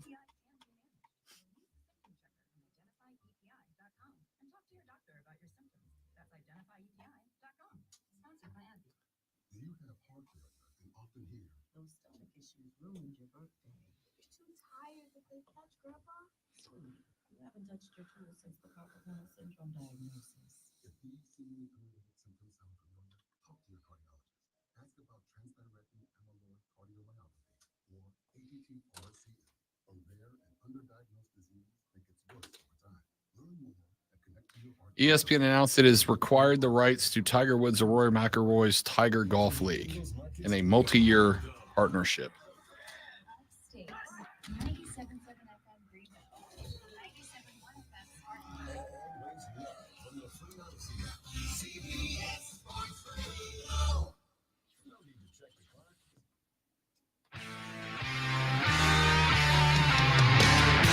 All right, so ordinarily in this spot, this is where we would do what the X is going on, where we would take a look at things that are trending on social media, and I would try to do my best to tell you why, and if I didn't know, I'd just make something up. But instead, we have to ask you a question, and we got to do it quick because the show's over. But Ray Stevenson passed away. He played one of the pivotal antagonists in Ahsoka, whose season finale, dropped this past week on Tuesday. I watched it last night. It was exceptional. He played a very interesting character who had just kind of swung away from the main story to kind of go on his own. And I was very excited about that. But then obviously the actor in real life passed away this past year. And so the debate has been, especially in Star Wars, where we have seen the return of young Princess Leia as a CGI character. We have seen in The Mandalorian, Luke Skywalker return as a CGI character. We have seen Anakin return, still portrayed by Hayden Christensen, but a de-aged version of him. How do we feel about actors being cast but using CGI of their past selves, right? Like computers basically plugging old actors in to whatever role the director wants them to use. And in this case, if you're in charge, are you good with recasting Ray Stevenson, giving another actor a chance to step into that role and just going the old Dumbledore, like, yeah, it's somebody else, but in this show, we're going to pretend it's not? Or would we be cool with them CGIing Ray Stevenson into that role? This is a great question, but I have to interrupt the question because we have tickets to give away that we did not give away. We sure do. And we've got time to give them away now. If you would like to go see Furman versus the Citadel this Saturday. Furman v. the Citadel this Saturday at Paladin Stadium. That game is at 2 p.m. And if you would like to go, we have got a 2-pack of tickets for you right this very second. You're getting a pair of tickets to go see Furman host the Citadel this Saturday, August 7th at 2 in the afternoon. And we're going to give them to caller number 2 right now to 844-326-3663. 844-326-3663. Caller number 2 getting 2 tickets to Furman v. the Citadel at Paladin Stadium this Saturday. We are back after a 20-hour break to do it all again on a Friday edition of the Rob Brown Show in the Fan Upstate. Later.